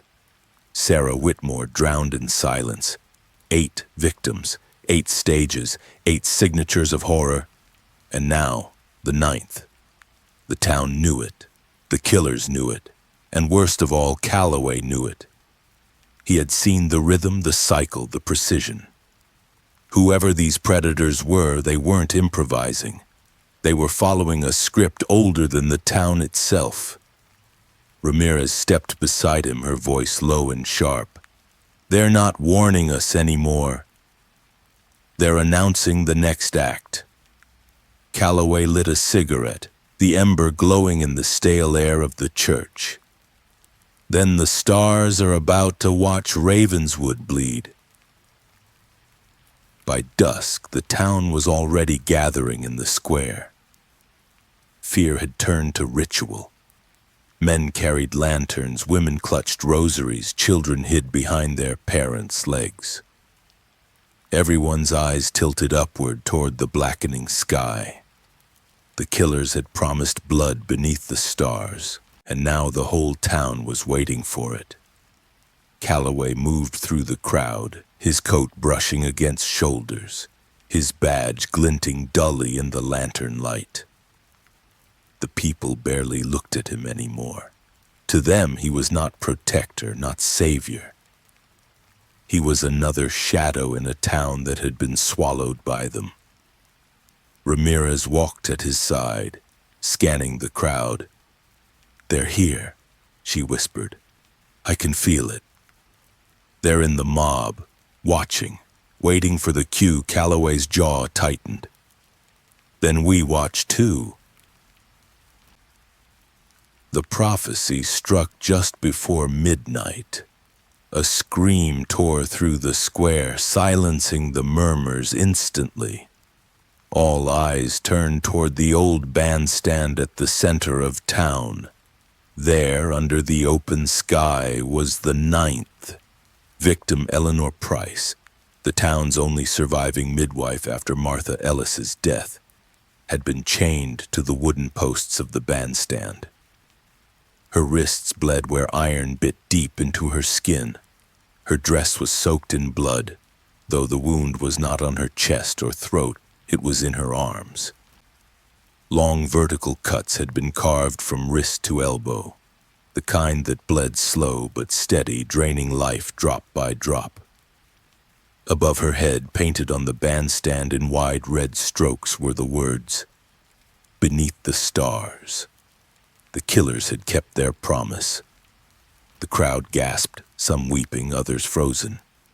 A few men surged forward to cut her down, but Calloway shouted them back. Eleanor was already gone, her eyes glassy, her body slumped. Ramirez's voice cracked. They drained her like an offering. Calloway's cigarette trembled between his fingers. Not an offering. A demonstration. They want Ravenswood to watch the blood run. Panic erupted. People screamed that the killers were in the crowd. Mothers dragged children away. Men raised guns and pointed them at neighbors. "It's them!" one shouted. "They're here!" Shots cracked, echoing across the square. Windows shattered. A man fell screaming, clutching his leg. Another lunged at a woman, swearing she had painted the words on the bandstand herself. The square devolved into chaos. Screams, gunfire, fists. Calloway fired into the air, his voice booming over the madness. "Stop this! You're killing your own!" But no one listened. Ravenswood was no longer a town, it was a stage, and the killers were pulling every string.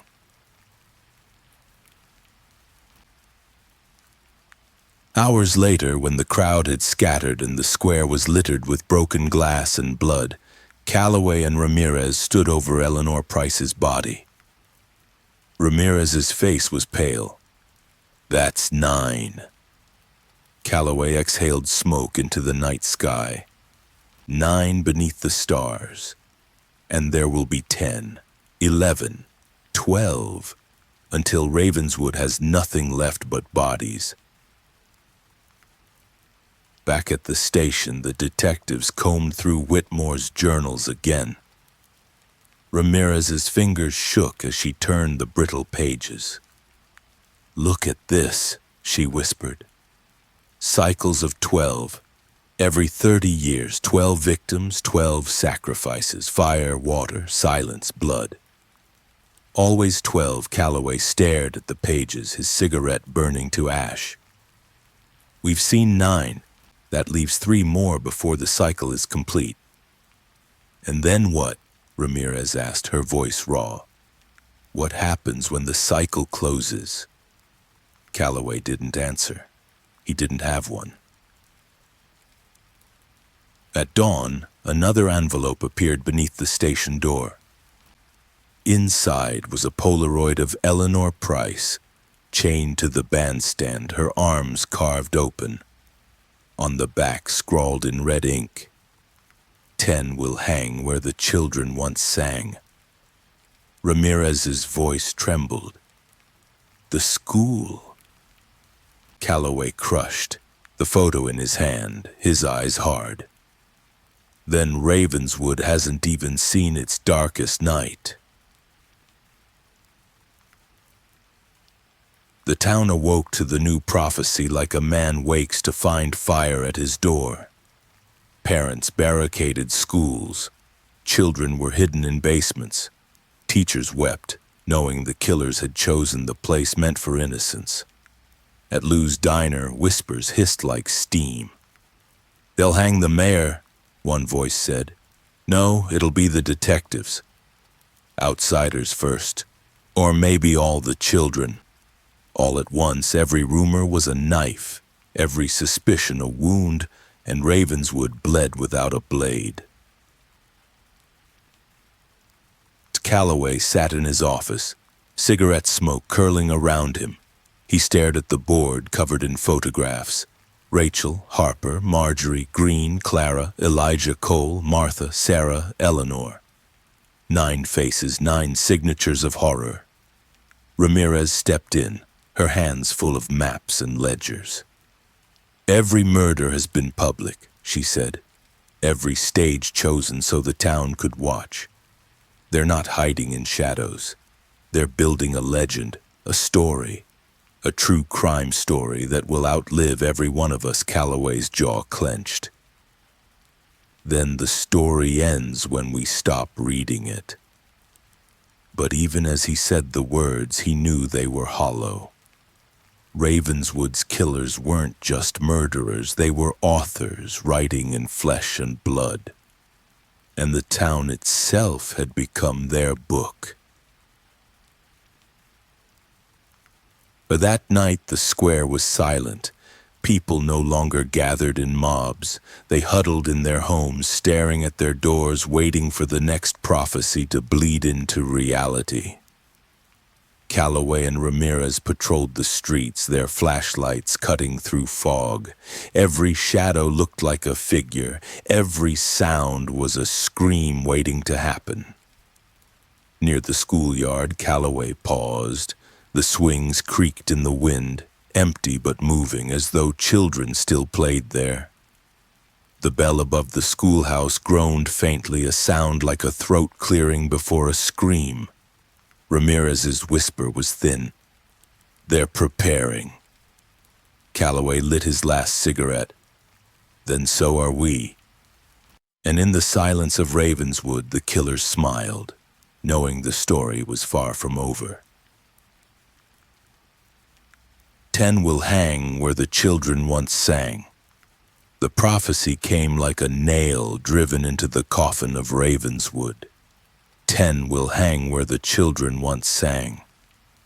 Detective James Calloway read the words over and over, the photograph crumpling in his fist. The killers had never been this specific. The bandstand, the quarry, the bell tower, each had been vague enough to keep them guessing until the moment blood spilled. But now, there was no guesswork. Everyone in Ravenswood knew what the prophecy meant. The old schoolhouse, the place where laughter had once filled halls now boarded and rotting. A place abandoned for years, its windows cracked, its playground rusted. And the killers had chosen it as their next stage. Ramirez dropped into the chair across from him at the station, exhaustion etched into every line of her face. "They're daring us," she said. "They're not hiding anymore. They want us there. They want the whole town there." Calloway lit his cigarette, smoke curling like a noose around his head. "Then we'll go.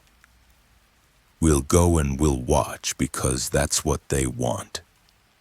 And because Ravenswood has never been able to look away." The news spread faster than fire. Parents barricaded their doors, clutching their children close. Mothers wept openly in the streets, begging for the cycle to stop. Fathers carried rifles, patrolling yards as though they could ward off shadows with bullets. And through it all, one word hissed on every lip: schoolhouse. Lou's diner overflowed with panic.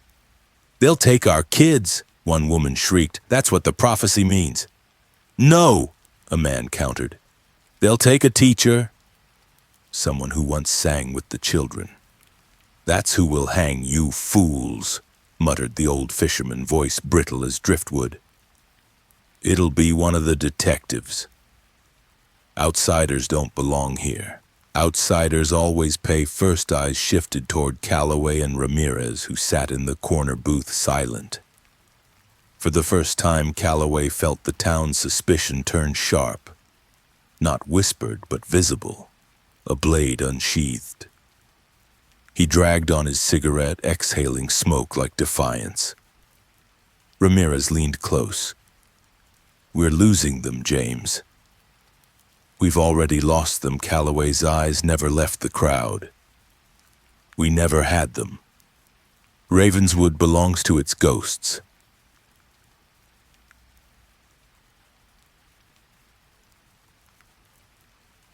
The detectives walked the schoolyard that evening, the sun bleeding red across the horizon. The swings creaked in the wind, their chains rusted, their seats split. A slide leaned sideways, eaten by weeds. The bell above the schoolhouse tower groaned faintly, though no hand touched it. Inside, the air smelled of mold and dust. Desks lay overturned, blackboards cracked. Faded posters still clung to the walls. "Learn, grow, dream." But the words looked mocking now, cruel in their survival. At the front of the classroom, Ramirez found something pinned to the chalkboard. A child's drawing, fresh, not faded. Stick figures holding hands beneath the sun. Across the top, scrawled in red ink, were the words, "Where the children once sang." Her hands shook as she pulled it down. "They've already been here." Calloway crushed his cigarette under his boot. "They never left." The town council demanded a meeting. Calloway and Ramirez stood before a room thick with fear and anger. Faces pale, eyes wild, voices sharp. "You've done nothing," one man roared. 9 dead, 9, and still the killers walk free." "You promised protection," a woman sobbed. My children are next. My babies are next. Calloway slammed his hands on the table. You think I don't know? You think I don't carry every face in my head? Rachel, Harper, Marjorie, Green, Clara, Elijah, Martha, Sarah, Eleanor. 9 names carved into this town's bones, 9 names carved into mine. Don't you dare tell me I've done nothing. The room fell silent, but the silence was brittle. Ravenswood no longer believed in detectives. Ravenswood only believed in blood. The prophecy struck on the 3rd night. The moon hung heavy, the stars sharp and cruel. The town gathered outside the schoolhouse, drawn by fear, by morbid duty, by the knowledge that the killers would keep their word. Calloway and Ramirez pushed through the crowd, lantern light flickering against pale faces. Parents clutched children, some covering their eyes, others forcing them to watch as if witness itself were armor. The schoolhouse door groaned open. Inside, beneath the cracked rafters, the 10th victim hung. Margaret Kane, the town's last surviving teacher, her body swaying gently from the ceiling beams. A rope cut deep into her neck, her eyes bulging, her face frozen in terror. Her hands had been tied behind her back, her legs bound at the ankles. And on the blackboard behind her, written in white chalk, were the words, 10 will hang where the children once sang. Gasps rippled through the crowd. Some wept, others crossed themselves, others whispered accusations. Ramirez's voice was raw. She taught them. She sang with them. And now they've hung her for it. Calloway lit a cigarette, though his hands shook. They didn't just hang her. They erased her. They erased the last piece of innocence this town had.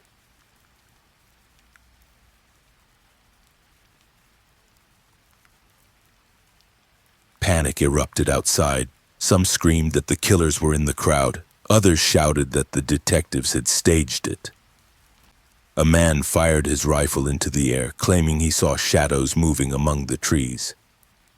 Mothers dragged children away. Fathers shouted for vengeance.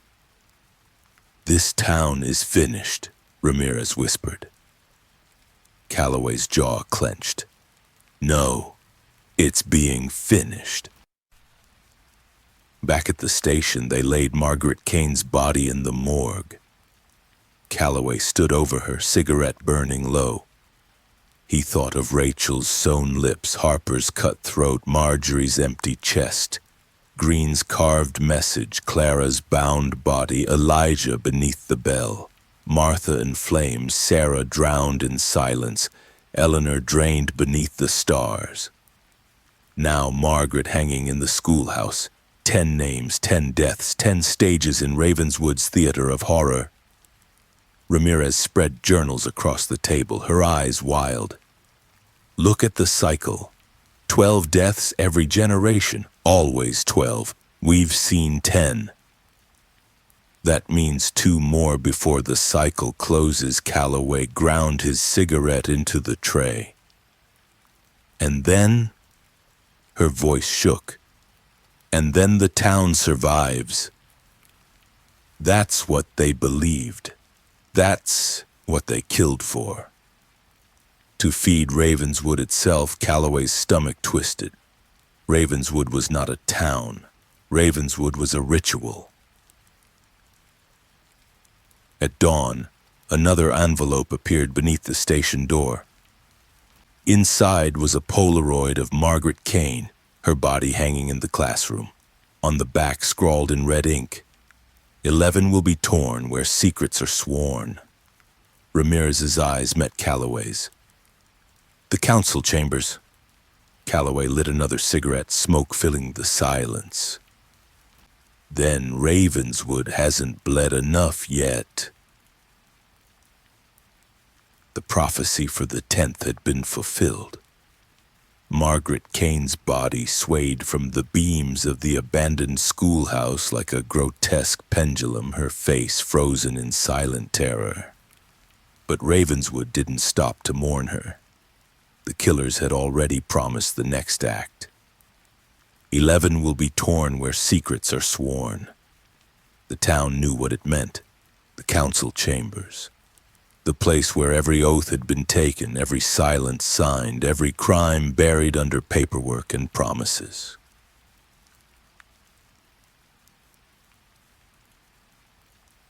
The morning after Margaret's hanging, Ravenswood Square swelled with fury. Men stormed toward City Hall, rifles and axes in hand.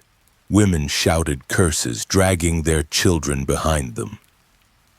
The Whitmore family was pulled from their home and shoved through the streets, accused of selling the town's soul.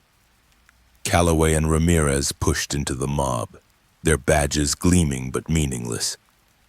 "You think the council swore nothing?" one man roared. "Every oath they made was to hide the blood in these streets." "They killed Sarah," a woman screamed, clutching her shawl tight. "They killed them all." "Let's burn it down," another shouted. "Burn the chamber." "Burn the lies." The mob surged, fists raised, faces twisted in rage. Calloway fired his pistol into the air, the shot echoing off the stone walls. "Listen to me," he bellowed. "You think burning walls will stop them? You think fire kills shadows? All you'll do is bury the truth deeper." But the mob didn't scatter. They trembled, caught between fury and fear, eyes wild. Ravenswood was slipping into madness, and the killers didn't need to lift a finger.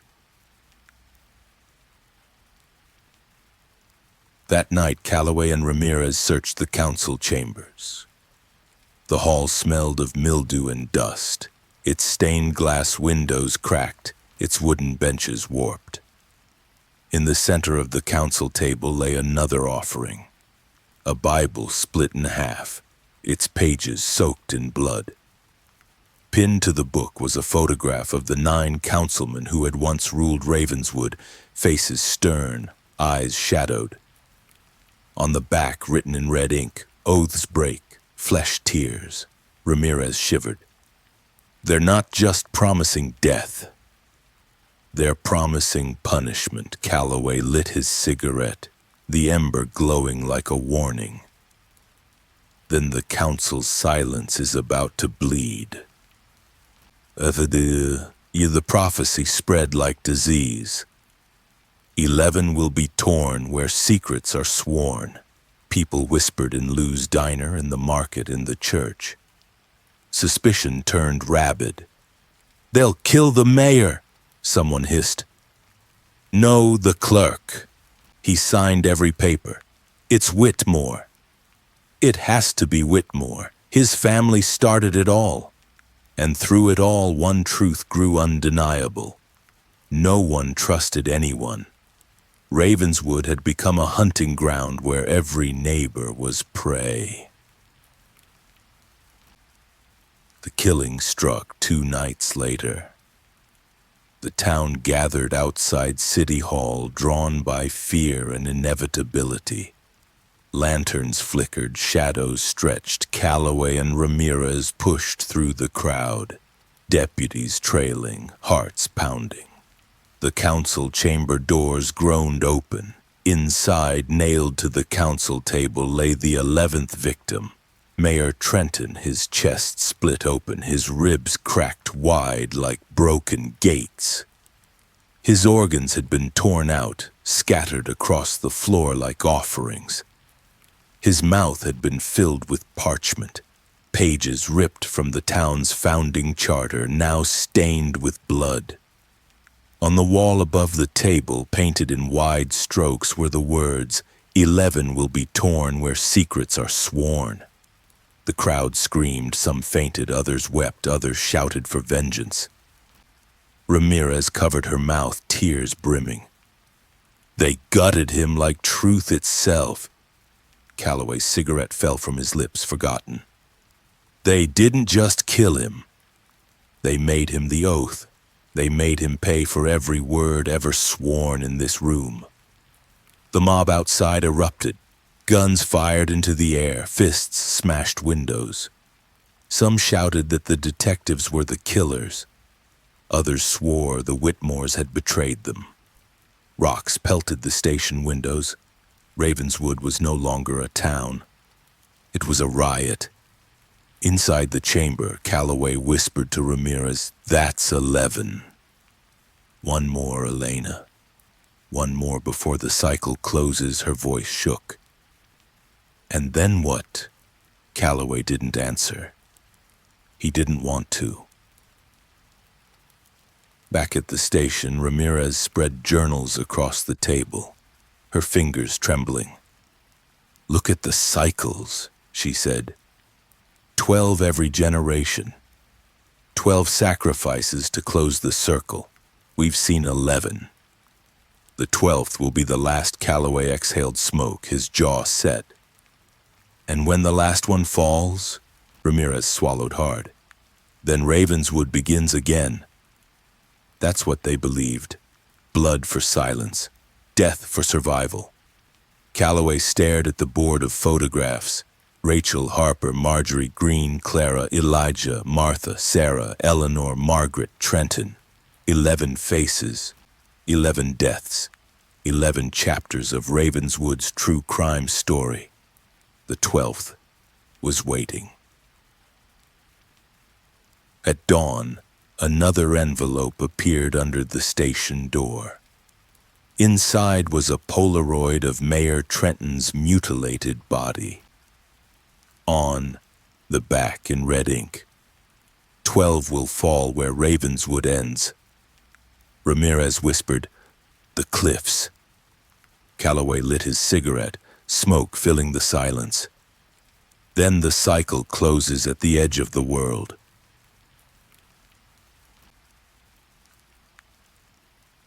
The 11th had fallen. Mayor Trenton's body lay gutted across the council table, his chest split like a book cracked wide, his mouth stuffed with parchment soaked in blood. Ravenswood had screamed, wailed, and raged, but the killers had already written the next line in their macabre script. 12 will fall where Ravenswood ends. The words spread like wildfire. To some they meant the cliffs, the jagged black rocks where the sea devoured the shore. To others they meant the graveyard at the edge of town, and still others whispered it meant all of Ravenswood itself, ending not with one death but with many. Detective James Calloway lit a cigarette in the half-light of dawn, smoke curling against his tired face. "The cliffs," he muttered. "It's always the cliffs. That's where this town was born, and that's where it'll bleed out."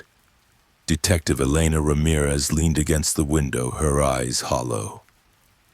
11 bodies, James. 11.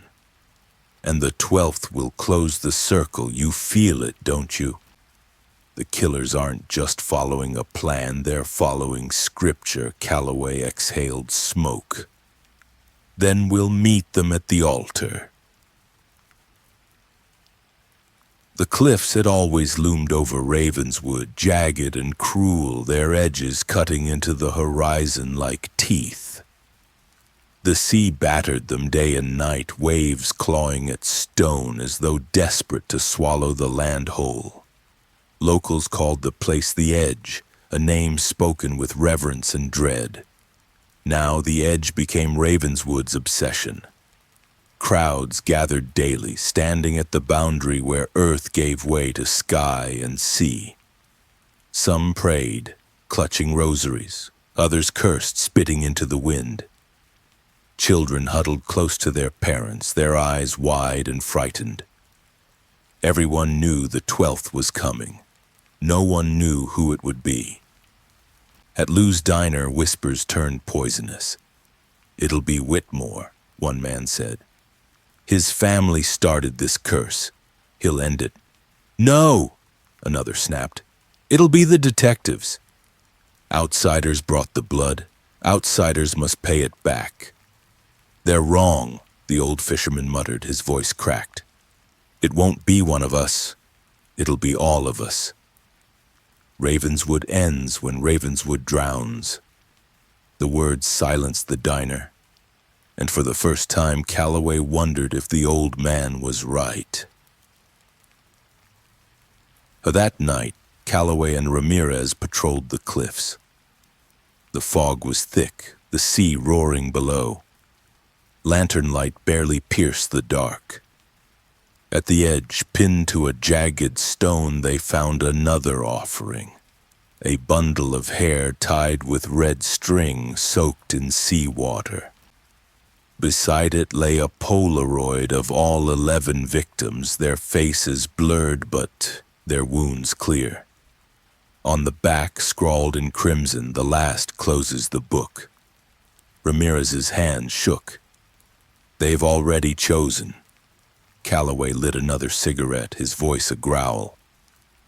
Then we'll be there to read the last page. The prophecy became law. Parents locked children indoors. Men carried rifles to the cliffs.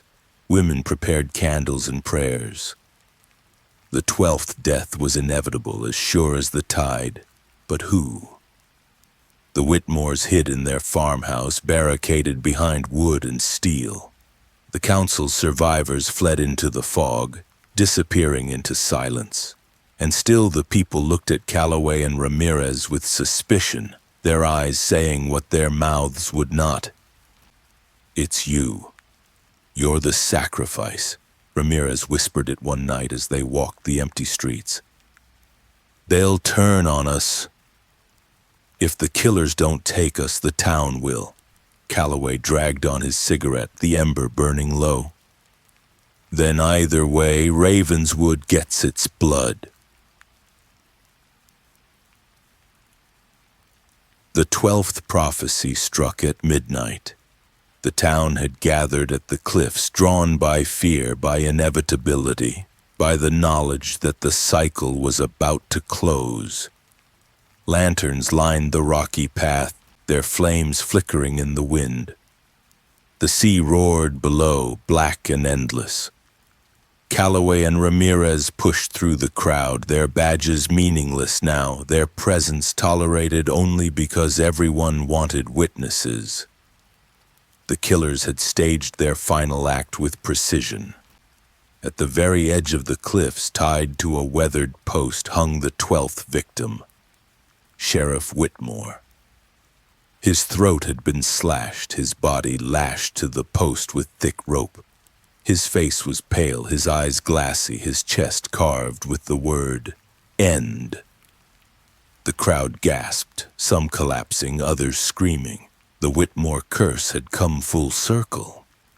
The man who had buried Ravenswood's secrets for decades had been made the 12th. Ramirez's voice cracked. The cycle's complete. Calloway's cigarette trembled between his fingers. No, it's only beginning. The crowd didn't mourn. They cheered. For the first time since Rachel Monroe's lips were sewn shut, Ravenswood felt release. Mothers wept with relief. Fathers shouted that the curse was broken. Children ran through the square, their laughter hollow but desperate. But Calloway and Ramirez knew better. At dawn, another envelope appeared beneath the station door. Inside was a Polaroid of Whitmore's body tied to the cliff, the word "end" carved across his chest. On the back, written in red ink, "The beginning is written in silence." Ramirez's face drained of color. It's not over. Calloway exhaled smoke, his eyes hard. It was never meant to be over. Ravenswood doesn't end, it repeats, and as the fog swallowed the town once more, the killers smiled in the shadows, their story unfinished, their book still open, their theater waiting for the next act. But the darkness of Ravenswood was only beginning to reveal itself. The numbers whispered louder, the shadows grew bolder, and the truth waited just out of reach. This is not the end. It's only the first half of the nightmare. Join us in part 2, where the secrets will finally come undone, if you dare. Don't forget to subscribe to Dark Pulse, hit the bell icon, and share your thoughts below. What do you think is waiting in the shadows of part 2?